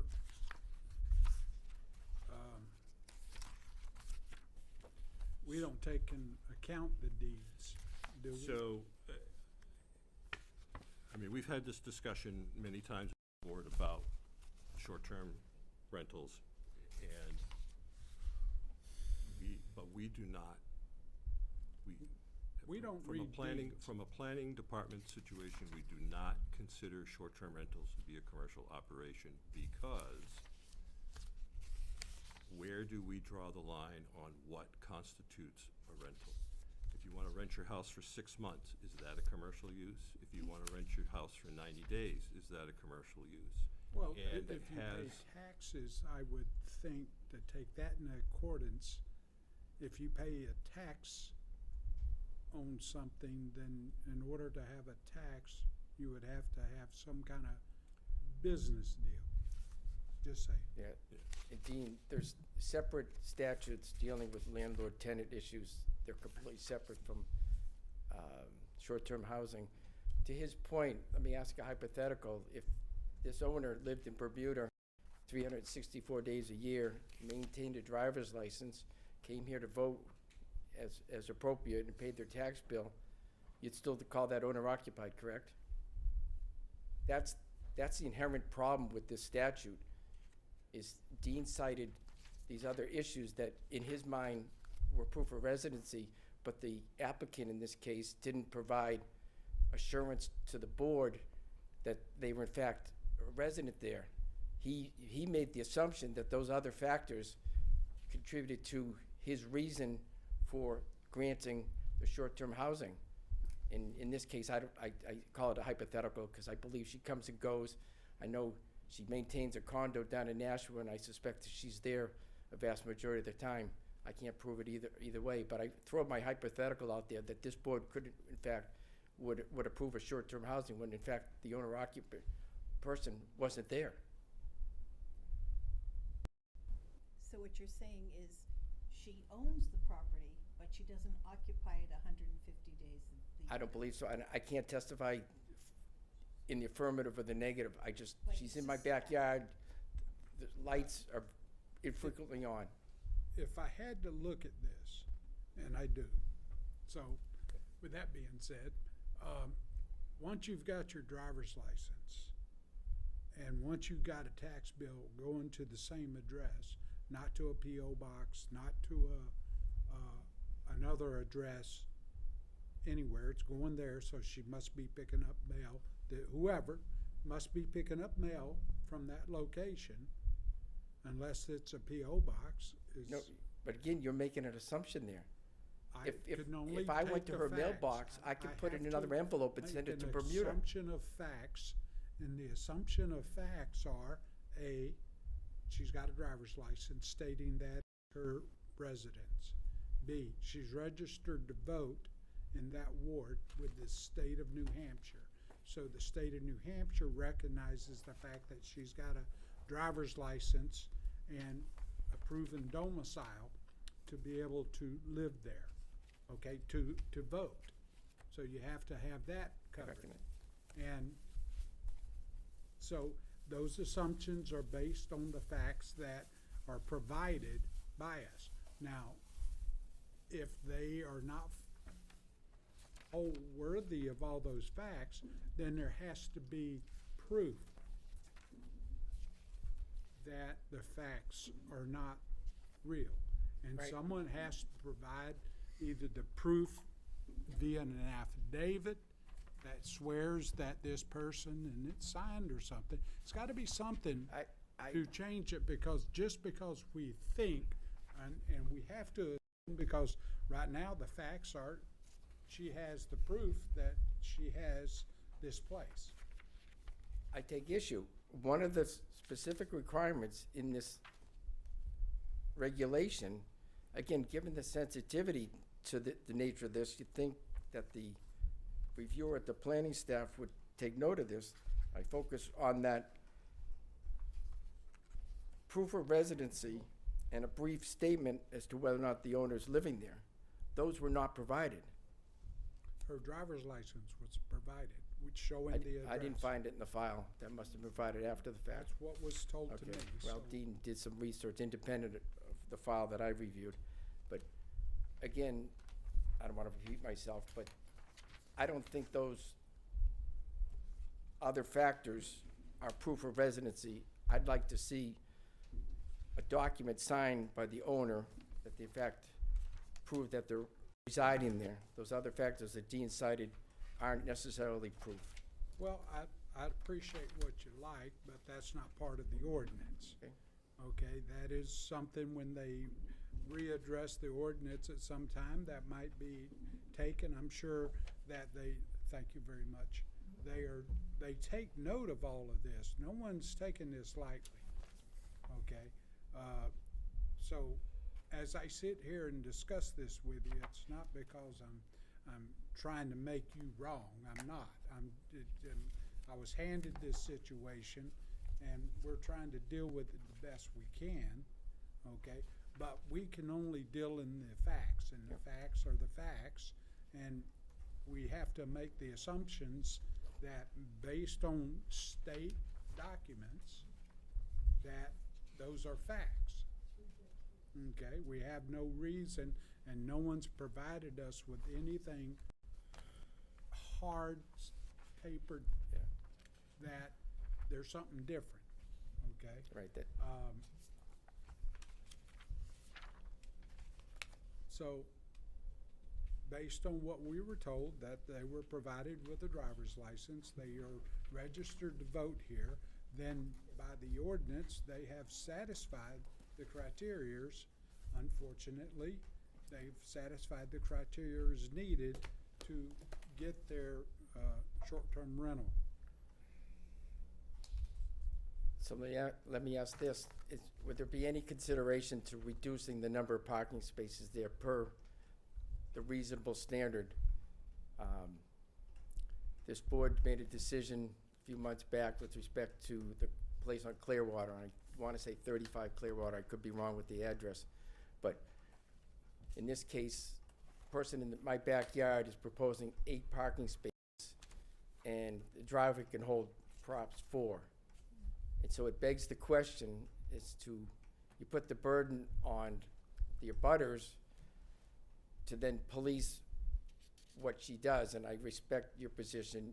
Per the ordinance, she's met the criteria, she's shown the 8 spaces. She doesn't show a parking diagram as to where she's gonna put these cars, but if she puts them on the grass, so be it, that's her problem. So would there be Well, any consideration to reducing the it's number of always allowable under- vehicles? Sir, it's always under consideration as these types of things are improved. Hindsight is always 20/20, as we know, and things that improve it. I know the council's also interested in how to make improvements to make this a lot easier for everybody, because it's been stressful for everybody. I would be crazy to say it hasn't been. And to say that that's not being considered is part of it, the amount of parking spaces. The only other thing I could recommend is you know, if they're blocking up the street, then call the police. I get it. And every time the police come, there's a report filed, and then eventually their permit will be revoked because they're not following all the guidelines. Good, thank you. Okay, and that, unfortunately, I hate to say it that way, but that's the only way to get the permit taken away, is to find they're not addressing all the conditions of the permit. Does this And board, parking is one of them. does this board have a precedent or a policy with respect to that action? Let's just take a hypothetical. Does it take 3 calls to the police with a satisfactory report demonstrating non-compliance? Does it take 6 reports? That I could not answer, Okay. sir. Thank you. Be honest with you, As an abutter, you received a letter that told you that the short-term rental had been approved, and it also has a section on it that tells you how to make complaints. Right, thank you. And we would be more than happy to look at the parking situation and put a restriction of 4 if that is what is appropriate for the property. Okay. That concludes my presentation. I take any other questions as you may think of them. Thank you. All right. Thank you. I have to open it up to the public now? Is this one of those, Dean? I gotta open it up to the public? Yes. Okay, at this time, I'd like to open it up to the public and ask if anybody from the public wishes to speak for or against this application, please come forward and introduce yourself for the record.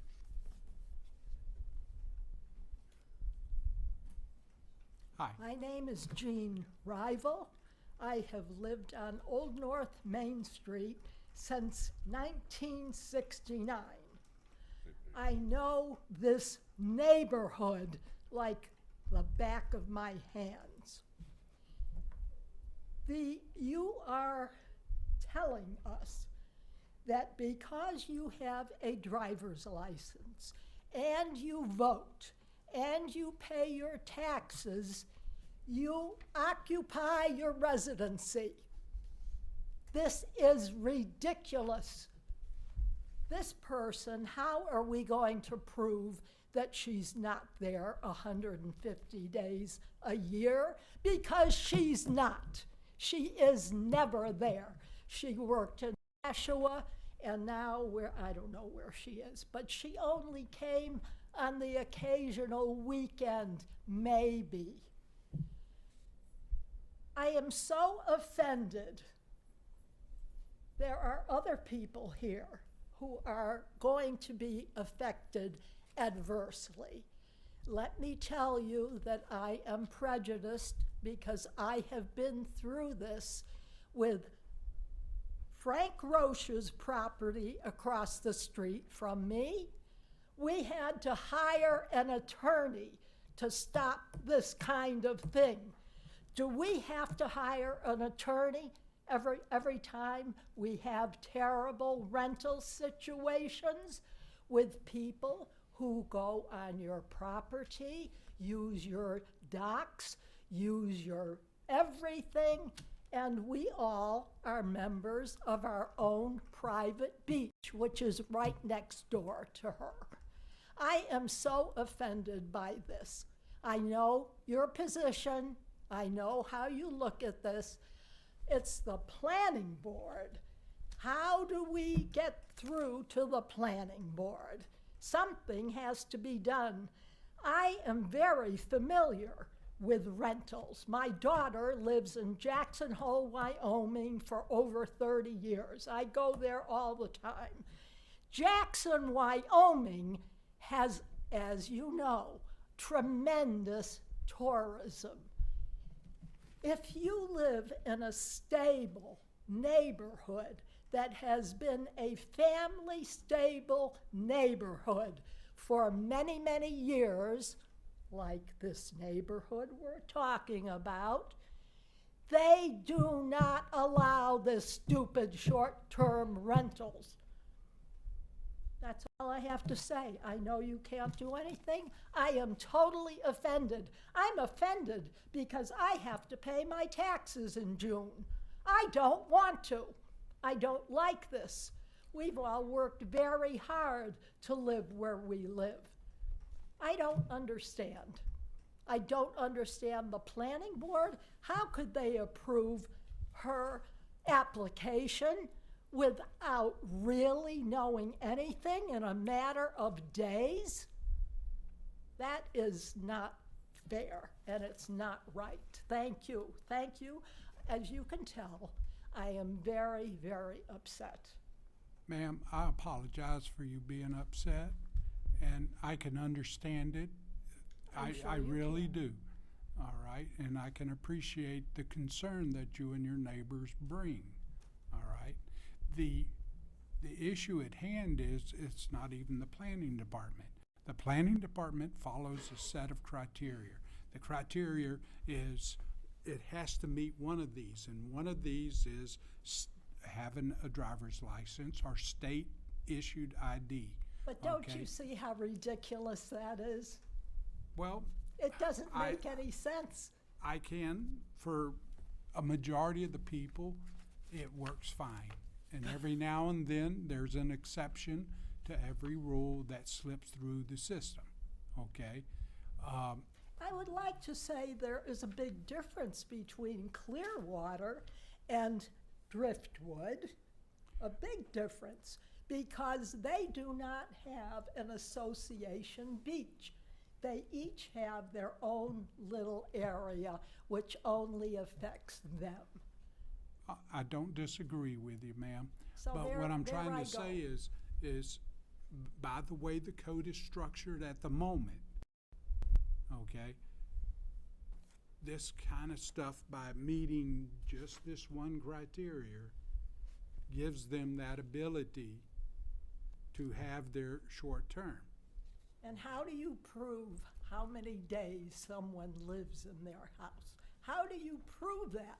You want proof. You know, I'm sorry. I understand your situation, but I don't like any of it. Thank you. You have a good night, ma'am. Is there anybody else that wishes to speak for or against this application? Please come forward at this time. Introduce yourself for the record. My second number 4. Please.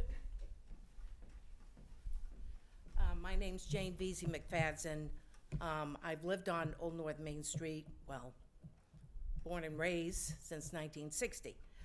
My father built several those houses, John Vesey.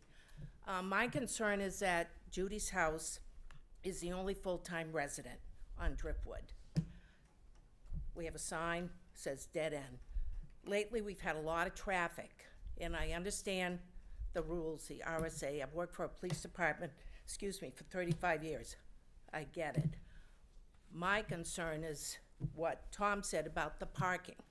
There's a beach, big cul-de-sac. We're concerned about overflow parking. I'm just wondering, has anybody gone to that residence? Thank you. I was there. You went. Nobody else has. All right. I wish somebody, other than you two folks, go down and just take a look at it. It's a very small street, a lane, dead end. We just have concerns. We had that awful Airbnb several years ago that Mrs. Ravel talked about. Our concerns are the parking, trash. What does she know about all these stipulations? We've had a great deal of traffic since this has all come to head. There's a lot of foot traffic. We got several houses that up on Leawood, Bell Hill Drive, small children, dogs, everybody walks. I very rarely see vehicles down there. I wish we knew that she was applying for this instead of this coming to head. I don't know her because she's never there. And as for proof, you don't know. So, May I ask you a question? Sure. Are you a homeowners association? yes, So, I own the property at 24 Driftwood. It's kind of like Shore Drive, the beach there at Shore Drive. Beach Yeah. Association, right? Right. It's a beach. Yeah. So, if I was a beach association, would I not have parking stickers for your cars to park there? It's not that, there's not like that, when my father built these houses back in 65, he made an association. He did not build houses, so he had all these 10, 11 houses, so they would have a beach. It's association, but they don't have stickers. There's like maybe 10, 11 homes. That's it. It's just, I know, it isn't like Guilford Beach or Weirs Beach. well, it has some, the only reason why I ask, sometimes controlling what cars are parked on your beach property by sticker can help other cars be towed away. Well- and stuff, because they are unauthorized vehicles. Not that I'm providing Yeah, any I was gonna legal say. advice or nothing, but you have a lot of other tools in your toolbox Right. that might be able to be used to help your situation. Well, everybody knows everybody in the neighborhood. That's it. You know who's having a dog, and you just know. So, but I appreciate it, and I wish, yes. I was just gonna say, I was going to ask you where you are in a butter. I'm at 24 Oh, Driftwood. you're not in a butter? Yes, I'm at 24. It's a new address because we were considered a vacant lot. I was just gonna ask you, you would know how often she is there, and you were saying you never see her. Never. I saw her today. She went down to the house and she left. As Mr. Selling said, she does have a residence in Nashua. That we know. But, you know, our concern is, you know, the parking overflow, can't park on the street. I just wish when this application came forward that it would give the neighbors a chance, like, hey, we know the rules, we know, but can you tweak this a little bit? So, but she is the only full-time resident on Driftwood. The other resident, they recently bought it and they just come up every once. Yes, sir. So this reserved lot for the beach, and they talk about becoming a member of the Driftwood Beach Association. Is she a member? She is not. She has her own beach. She's right on the lake. Yeah. So, thank you. Thank you.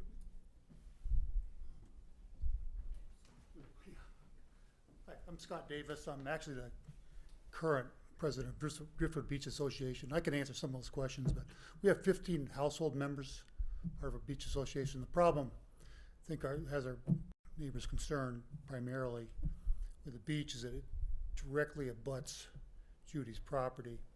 We have a challenge enough because I'm the one that gets a call. It's my Swacket Equity that takes care of the beach, puts out the rafts, puts out the docks, drags the beach. We've mowed at times, et cetera, et cetera, et cetera, as well as Tom and some others that contribute to that as well. So we're pretty protective about what we do with the beach. So I totally understand the RSAs. I've looked at that. In their deeds, there's a provision that you have an opportunity to join or to use that beach property if you're a member of Driftwood Beach Association. Judy is not. 15 members are. She has the option to do that if she ever wanted to, but she is not, and it has never been. We provided that opportunity for her, and she's chosen not to do that. So my big concern as a president of the association, representing some other members who are not here, is that we do not want to be beach police. I don't want to go down there at 7 o'clock at night to watch it's not it's facing east, so I'm not watching the sunset, but 7 o'clock in the morning to watch the sunrise and have a bunch of trash and 16-year-old kids that are down there having bonfires and all that kind of stuff. Because we will call the police on that for sure. And I have no hesitancy in doing that. So it's hard enough when people are down there we don't know. You mentioned about the stickers for our cars. We know every car that's there. We have kids that are down there. Our kids that are down there. Do you have pardon me, do you have a sign maybe for Members We do. members only We do. We parking? have 2 signs right there, and it says, well, it's not the parking issue, it's the fact of using the beach. You know, people can go down there. I mean, the city people come down there when they plow the roads and so forth. So it's not the use of the road. We just don't want people parking there, precluding others of our members to get access to the beach, number one. And number two, I don't want to have to be going down there and saying, you know, who are you? I mean, we don't recognize you. You're there for 2 days. You're out of here. You have no connection with anybody here. It puts us in a very, very compromising position. So, you know, so I ask your consideration for that. I mean, we never got the initial request because there was no. I talked with Scott about this. That's nobody's fault. It was just Driftwood Beach Association, Driftwood Lane. Well, that doesn't go anywhere. So my name is now on record to get any correspondence from that. So I have forwarded that out to the membership. But prior to that point, we never got the notice. So till Tom gave that to me, I had no idea that this was even in the works. So we couldn't weigh in ahead of time. So we understand, you know, what you're saying and all, but you know, just I can tell you that it's a very hot topic and I'm pretty much a button for our membership. So I just want you to know that. So, you know, I appreciate the time to make comments on behalf of our association. So, Well, we do thank you for the comments and everything because we do have, this does get put down in the minutes and other people do review the minutes that are on other boards and councils and stuff. So it doesn't fall on deaf ears. It's, if they see things need to get an improvement, then I'm sure that will take place. yeah, it's, you know, part of it's being proactive. You know, it's, I don't like to deal with things after the fact. I'd rather be proactive right up front. If we can avoid problems, that's the way to do it. So, you know, I think all of us are a little concerned about the, you know, 3 doors down from the bad experience we had relatively recently with another short-term rental. So we really would like to avoid that at all costs. So from our end. So thank you. Thank you. Anybody else from the public wish to speak for or against this application, please come forward at this time.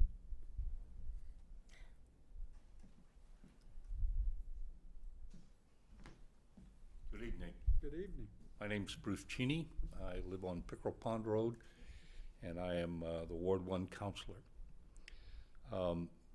I got up because I hadn't any intention of dealing with this particular appeal, but I got up because I think that the planning department needs to address the issue of residency better than it has up to this point. Not a complaint, not an accusation, but I think it's a fair statement to say there ought to be some statement in the application that says I live a minimum of 150 days a year on this property, and sign. I have every intention of proposing to the council that we increase it from 150 to a minimum of 200. My preference would be 220 days a year. I think 150 days is just about a third of the year, and you're saying the rest of the year you can rent the place without being there.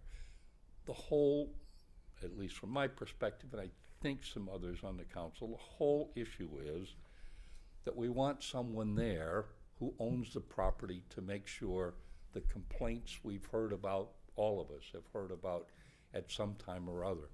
It was the place on North Main Street that had built bunk beds in the basement and had 13 or 14 cars in the yard, and garbage put out on Sunday that doesn't get picked up till Tuesday, and oh, by the way, every dog or bear or whatever in the neighborhood help themselves.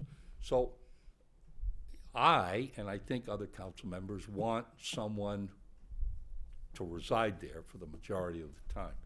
So I would ask you to consider asking for a statement from applicants, asking the planning director to ask for a statement from applicants saying they're there 150 days under penalty of perjury. It's not magic, it's just assuring that these folks who say the owner isn't there, and all of us know, I have neighbors who aren't there. Can I tell you which days they're not there? I can tell you for a couple of months they're gone. I can't necessarily tell you what months they are. And if they put their garbage out, I mean, if they rent their place and somebody puts their garbage out and it doesn't get picked up for a week, where I live on the north end of the city, and you know, we have enough wildlife. I had a bear on my deck this morning. And my wife is still screaming at me, or was just before I got down here anyways. Anyways, I don't want to drag this out. I know you folks have better things to do. I want you to understand, I am very concerned and intend to bring up to the balance of the council this residency requirement, because if these people are renting it out without being present, it doesn't meet the spirit of what we intended. And so I would ask you to at least consider what these folks are saying about them not being there. And I would tell the planning director with 25 years of law enforcement experience that having a driver's license in New Hampshire or a mail location here in New Hampshire is not a real guarantee that you're residing here in New Hampshire. Some of it's, I had a military friend of mine who had a New Hampshire license despite the fact he lived in New York State because it was so much cheaper than a New York State driver's license. So a statement under penalty of perjury that you reside there now for at least 150 days a year, and hopefully I can, before the year's, before the year's out, make some changes. And give the planning director, you know, some more clear-cut guidelines for what we're looking for. I doubt anybody has any questions, but I'd be happy to answer them if you had some. Thank you. Thank you.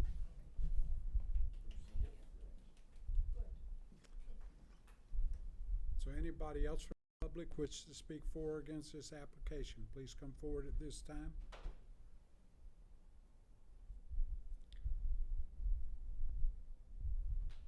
Let the record indicate no one else wishes to speak for or against this application.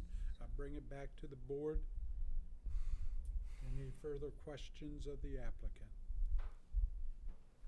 Oh, where is the applicant? He's sitting right there. Oh. No. Facility. Oh, okay. No. There being none, any closing comments, sir? No, sir. No, sir? No, thank you. Okay. With that, I'm gonna close it to the public and bring it to the board for discussion. I thought it was Judy, what's her face, who wants. She was already approved. They're protesting the approval.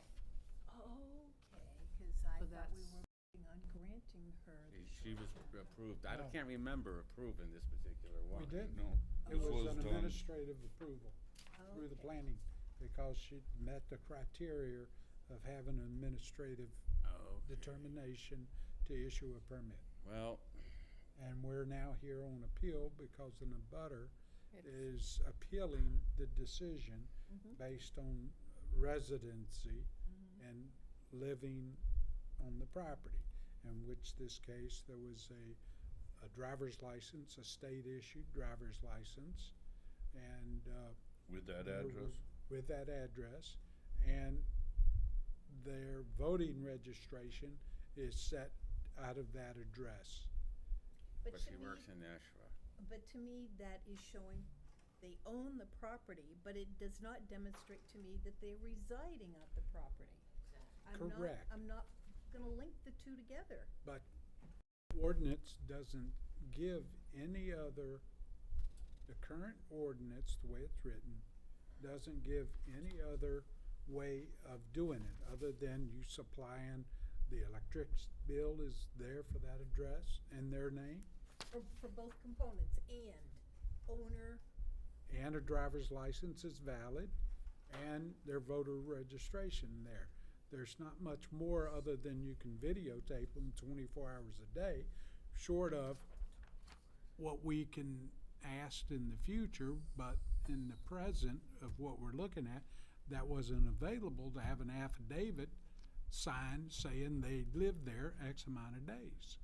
And then if they have the affidavit, then we'd have something to work with, and so would the planning department have something to work with. But that was not part of the requirements. Unfortunate. Why It's more is- than unfortunate. I don't understand why it's in our lap right now. Because it's an appeal to the decision that the person doesn't reside at the address. 2 months ago, we denied somebody on Gale Avenue for that very reason. That's correct. You didn't have And the they license. couldn't prove it. They Didn't wouldn't- have the license.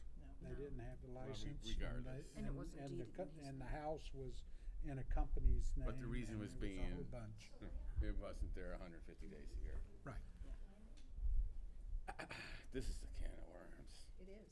Well, it sounds like the appropriate people know and are gonna take action on, You know, solving this quagmire we're in, and, that's all we can do, but to deal with what we are given as a poker man playing straight poker. You're only given the 5 cards to deal with, and that's what we got. You Yeah. also have, several members that are here this evening saying she doesn't reside there. If they wanna provide an affidavit signed stating the fact, okay, other than that, it's hearsay. We are a court.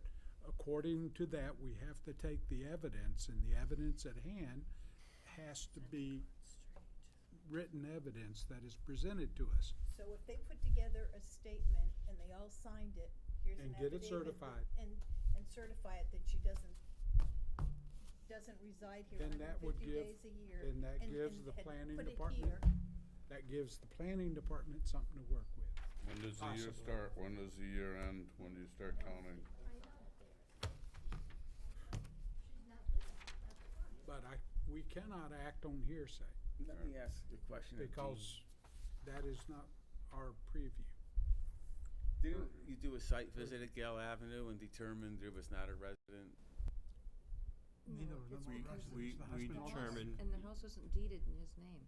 But you did a we site do a number of factors, whether it's Gale Avenue or whether it's this property, but just to use Gale, because I know you're familiar with it.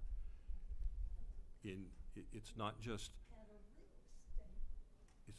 we go to the property and do an inspection and see what it looks like. I mean, we're asking questions of the applicant as we go through the process. And in the Gale Avenue's situation, the answers to certain questions indicate they don't live there. And they didn't have a driver's license, and they didn't have the voter registration, and all of those items, okay. Versus this one where, again, when they're filling out the application, we're asking the question, are you owner occupied? Yes. They've got a driver's license, they've got their voter registration. I mean, I can tell you there have been a number of people, it's not fail-safe, as the chairman stated earlier, it's not fail-safe, but we've had a number of people who have come to us for short-term lodging permits, and we ask the question, are you owner occupied? And they're like deer in headlights, because they know they're not. And, you know, they hem and haw, and they try to come up with all kinds of ways that they try to satisfy the thing, but in conversation with them, we find out they live someplace else. You know, and so we make a determination on the total basics of the facts that we get from an individual when they apply. You know, showing a driver's license is all you need to do to vote, to register to vote in this state, or to vote. I mean, there's no other proof required for anything else to vote in this state. And the domicile laws, there's several of them that cover various aspects of domicile, are, you know, are all aimed at voting, because, you know, God forbid we have somebody vote in the state that's not supposed to vote in the state.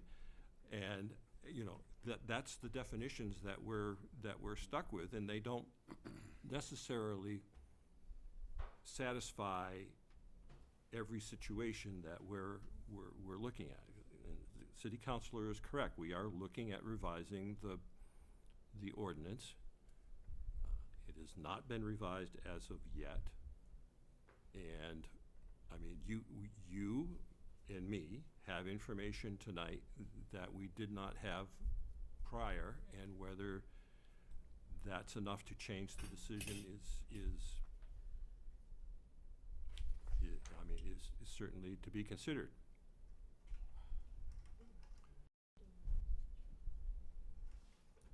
So what I would recommend, if we know we're gonna be looking at some changes, maybe they, there's nothing we can do with this. As far as anything I'm fixing to say, is they can put a moratorium if they know they're gonna take an action, and that action is gonna change how permitting, future permits are done, then they could put a moratorium on it until the action is taken. The process is, I don't know the correct words, but you know what I'm talking about. because it's a zoning, part of our zoning ordinance, process is to be presented to the planning board first, because it's a zoning change. Once the planning board posts it for public hearing, it is in effect.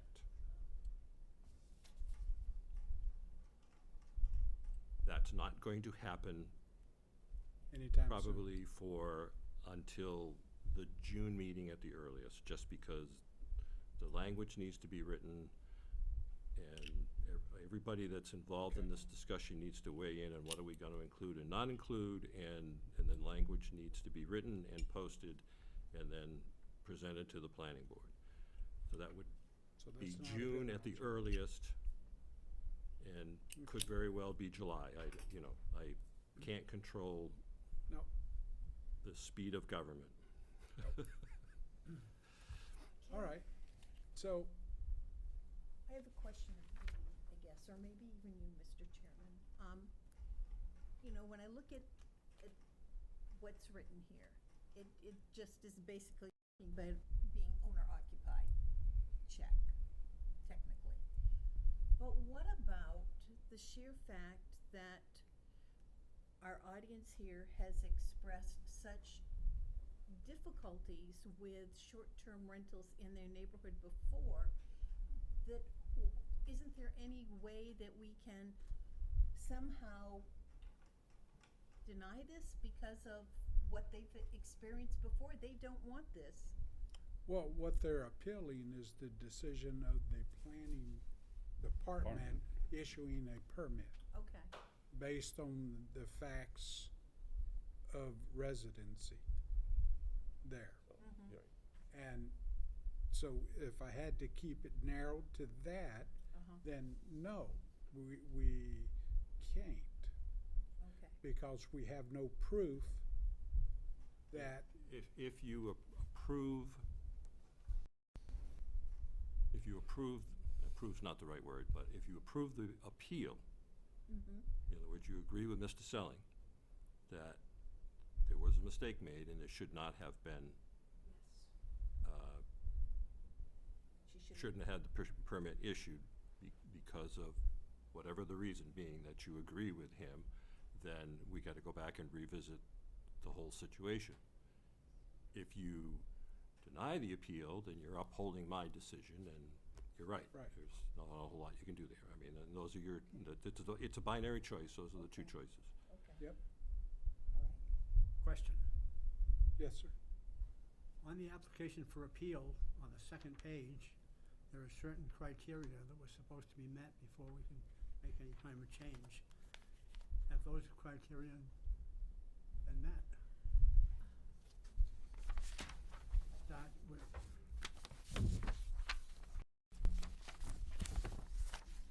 It starts with the total area of 1,918 square feet. Proof of residency, offered with application. A brief statement of when the owner lives in the house, therefore it fails to meet the application criteria. The deed expressly prohibits commercial enterprises, well, which doesn't affect us.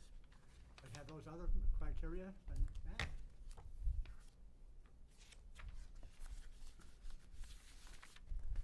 I'm not sure where you have. You're not either. No. On the back of that page.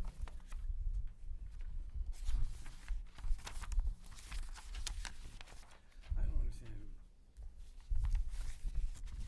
This article here is 235-41M. It says it fails to meet the short-term lodging rule because of the size of the house. This one's right there. Does it meet the size of the house? Irrelevant under this, because it's owner occupied. The size only only applies if they're going Okay. under the seasonal. They are not going under the seasonal provision. And there was proof of residency provided to the department. And there's no brief statement of when the owner lives in the house, therefore it fails to meet. Is there any statement required whatsoever when they live in the house? Or is it just basically? We asked the question and asked for documentation, which we have we got an affirmative and we got documentation. Okay, and we know the deed has nothing to do with us. That's a civil matter. Said it was okay. Code official was this person. May I ask when this was granted? When this, short-term rental was granted? February 24th. February 24th? So was this appeal within the 30 days? Yes. Yeah. All right. And I would just read out of this here, as to what Dean just said. Right to appeal per RSA 676(5), an aggrieved party may appeal a decision granting or denying an administrative permit for short-term lodging to the ZBA within 30 days of the decision. We may affirm, the ZBA may affirm, reverse, or modify the decision appealed. Right?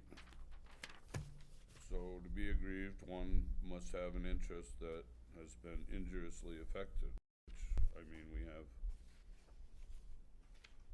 people here. I think at least, you know, as a part of it, needs to be re-reviewed. If that's what the board wishes, then make a motion stating such, and then And we who get a reviews it second. then? Then we get a second. Who reviews it? Yeah. If we say that the actions of the planning board. Judge, jury, and executioner. Sorry. And then if they continue to determine. The they same, change which their they've already done determination. because they've taken what they've already been proven, right? But we can maybe hope that the planning board would seek more proof that she actually resides there when, rather than just making a statement Or make the affidavit under perjury. under perjury, something. But will that help us now? If we agree that they made a mistake, sorry, Dean. Okay? You put that in a motion. You float this motion across this board. We're gonna get a second, and then we can go from there, okay? Okay, Everything resides to motions. right.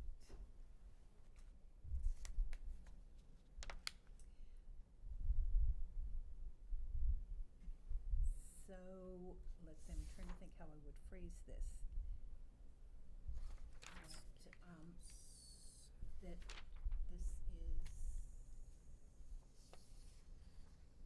This is the appeal, right?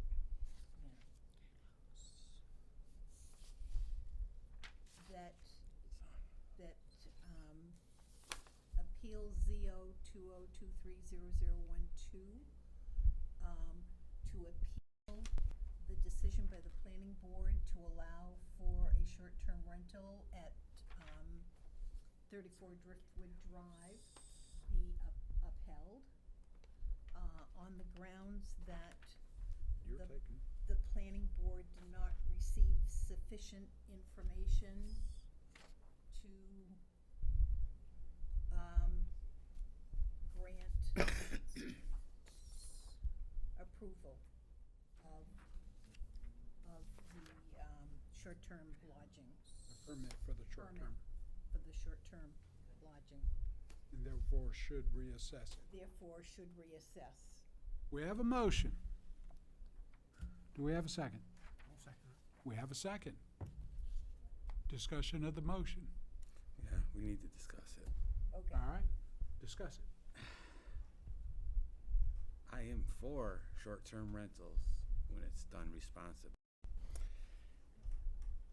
The money they make on a weekend rental should pay for somebody to go there, check the things that are copacetic, take care of the garbage, any trash laying around. That should be done. That's what happened on Clearwater Drive when we denied it. They went to court and got it approved. They have a company that goes there and makes sure everything is right. I don't think we should change the decision of the planning board. But I don't want to negate these people, saying that, you know, so it's a rock and a hard place here. Well, if I can help your conscience a little bit Please. with this, is the fact that even though we say he should review this application again, it doesn't mean we're not denying anything. We're just saying by accepting this appeal that permit process gets reviewed again. Okay? And that's all we're doing. We're not saying they can't have it. I can live with that. All right? Can there be a provision for a signed affidavit? I don't know that we can do that, but I'm sure they can check with legal and find out what's necessary they can do within the confounds of it, but it'll give them an opportunity to review all their criteria for this. So, we have a motion, we have a second, we had discussion. We ready to move to question? The motion is to Accept the accept appeal. and All that does by accepting the Remand it appeal, to review. it remands it back to the planning board for review. Okay? So, with that, all those in favor of the appeal? Right. All right, you got your appeal. Thank you. Thank you. Thank you, folks. You did good. Planning board. Planning board, that's me. No, I'm okay. Yeah. Got it for me. All right, Oh, there you go. well, we're making up for last meeting. Yes, we are. Okay, Good now, really. next on the agenda, Is- I was told 0003 would not be heard tonight. Right, 1121 North Main's not. 1121 North Main. Right. So, is there any reason I need to know other than the fact that they've requested to Actually, have a different? this is an administrative issue. They have not, see how I want to put this. They have not been able to pay for the application yet, so therefore, Oh, Okay. no ticky, no laundry. Oh, so we have no application. we have in an fact. application. No, we don't have a valid application because it's not paid for. Right. So therefore, it's not a valid application. And I'll hand all right this back to, Do you think it'll be up for next month's when you just say blah, blah,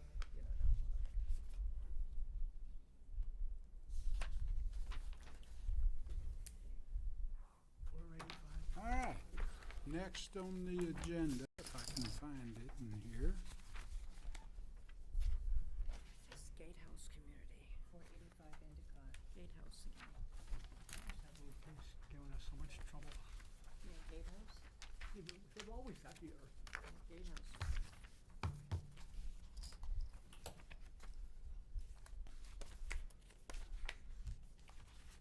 Now we're at this one. Trying to get to it so I can call it. I don't know where one ended and one began. I hope my car's damaged. I thought maybe that'll be supposed They to don't go. know, they don't know it's your car. I hope not. Roland's going there. He's going there tomorrow, have him clean the yard up. You I gotta think get on I there. know which one it is, but I'm gonna Can't miss it. I'm gonna go. Where's five? Got it. On the right. When we approved his deck, Bill Okay. I was trying to remember, I can't. Cantaro was yelling, saying, "Gotta clean that place up," yelling. Are we ready? Yes, yes. Okay. The next application is 0006 SE, 485 Endicott Street. Applicant is appealing the denial of a short-term lodging per RSA 676, Article 7, supplementary provisions, 23541. If the applicant, please come forward, introduce yourself for the record, and tell us how we can help you. Mr. Chairman, the applicant. You have to step forward and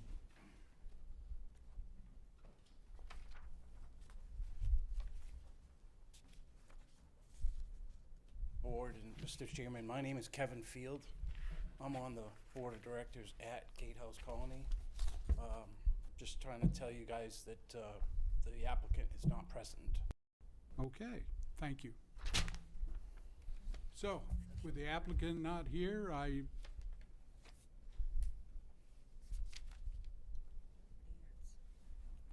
they're appealing your decision, so they gotta be here to offer up the amendment, just like everybody else, so they're not here. So, the only choice we have to make is it would still maintain their validity of their application. It's paid for, right? Yes. Okay, then they have a valid application. Says they That, have a pool, as a board, we can, vision appraisal, put this off to the next meeting, tax for their pool. if the board so wishes, since the applicant's them not one here. I'm sorry? We usually give them one chance. Yeah, Yeah, he can come back next month. all right, so, Excuse me, Mr. Chairman. May I Certainly. take a minute of your time, please? yes, This is our third No? meeting that we've attended on this applicant. The first couple, we filled the room with owners. It's just short. 1 second. Yes, I sir. don't mean to be, is this that number 1 unit, Gatehouse. gatehouse? It's Gatehouse number 12. Number 12, where it's Correct. over at the entrance, and this is their third meeting, they won't be here, then thank you, sir, for that. Thank you. I think at this point in time, they've had 3 opportunities, so I think we should dispense with this application without prejudice and allow the applicant to then come forward, and if they wish to reapply and pay the permitting fees and stuff like that, they're more than happy to. But I make a motion that we terminate this application without prejudice. I second that. No discussion, all in favor? Aye. There you go. Okay, Thank you. all right. It's all over for dessert. Gonna be the riot act, at least. That was You guys didn't do anything wrong, right? All right, so, any other business before the board tonight?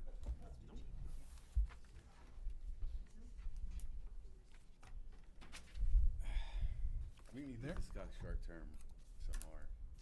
It's in the works. I know it's been requested not only from Councilor Cheney, but from other members have voiced that same opinion towards the planning department, and the planning department is putting something together. The 150-day rule, to me,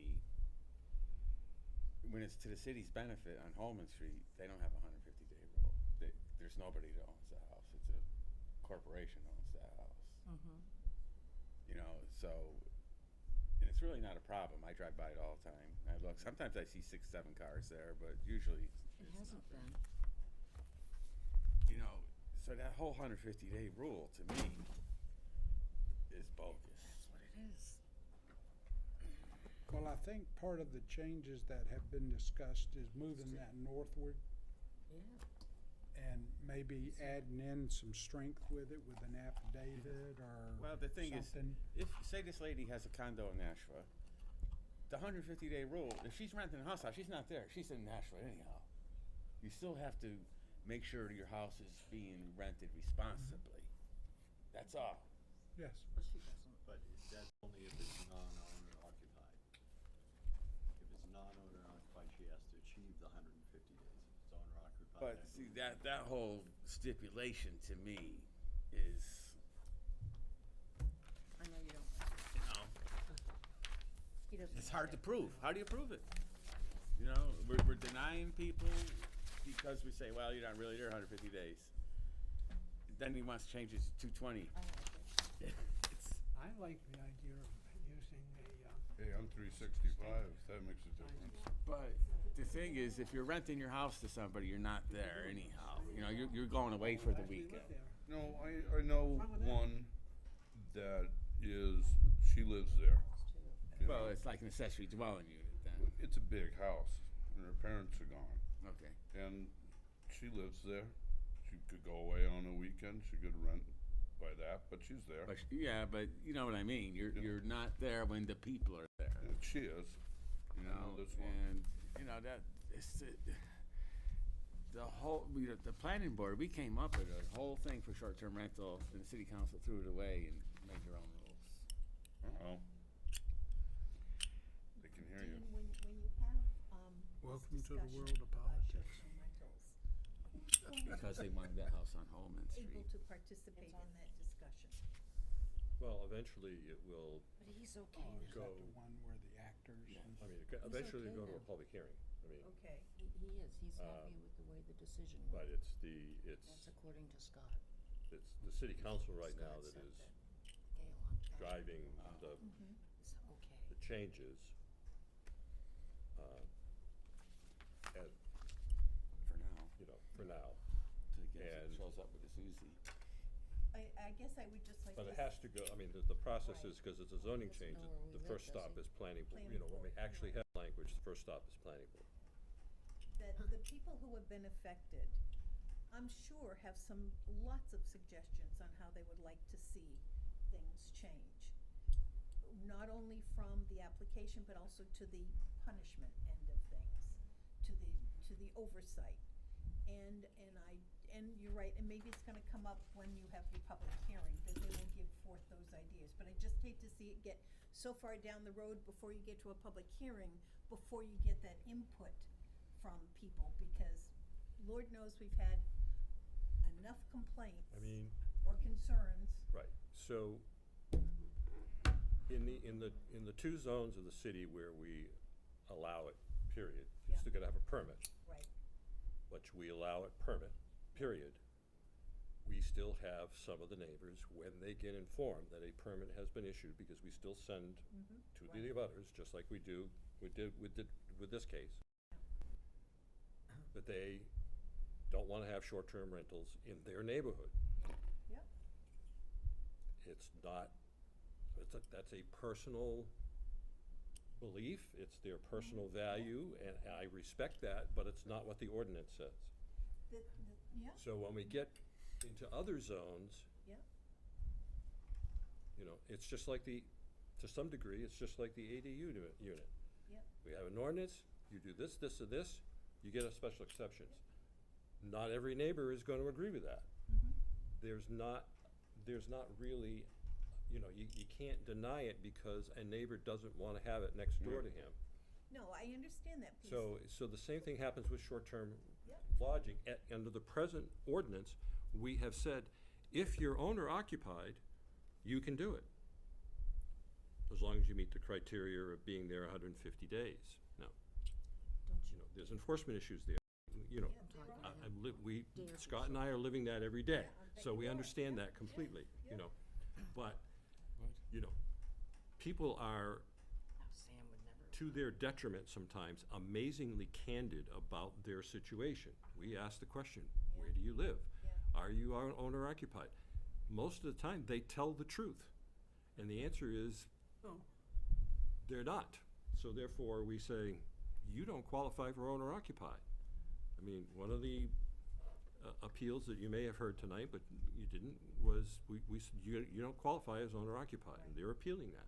So it's no different than, really no different than saying it's a 10-foot setback, and a person goes in and wants to build a garage and it's 10 feet away, we give them building permit. We don't notify anybody. But when the building starts, the neighbor says, I don't want to have a garage 10 feet away from my property line. Well, sorry. But I agree with you that there has to be responsibility here, and maybe there needs to be more criteria about what it means to be a responsible owner-occupied. You see, what the latest fad is what's causing a lot of problem, is for companies to buy these homes and turn them into short-term rentals, okay? And they take advantage of these situations, and they're not doing it out of the goodness of their heart when they buy these houses. You know, Right, and that's where we start asking, you know, the real questions. And Gale Avenue is the perfect example. I mean, there was no question in our mind through the whole process, they don't live here. They're not owner occupied. And they're in a zone where the house is too big and it's not seasonal. So therefore, they're in a zone that says you're either owner occupied or you don't get it, period. And, you know, they've spent $500,000 on a house to do short-term rental because they didn't do their due diligence. And they're gonna do whatever they can to get themselves out of the hole they've dug themselves in. And Randy's happy as ever. And whatever, right. Right. He's back in Thailand enjoying 500,000. Right. I have a question. A couple of months ago, we were going to request an opportunity to have somebody come in or have a meeting for the board so that we could discuss short-term rentals and see if we can all be on the same page. Whatever happened to that idea? I'd be more than happy to do that. Bruce, why don't you come up and sit with us? Didn't it have to go before Don't the be shy. Come on, there are plenty of empty seats. I mean, You know what the big kids' chairs look like? we can. That's right. I'd be more than happy to do that, Roland, at any time you, either individually or collectively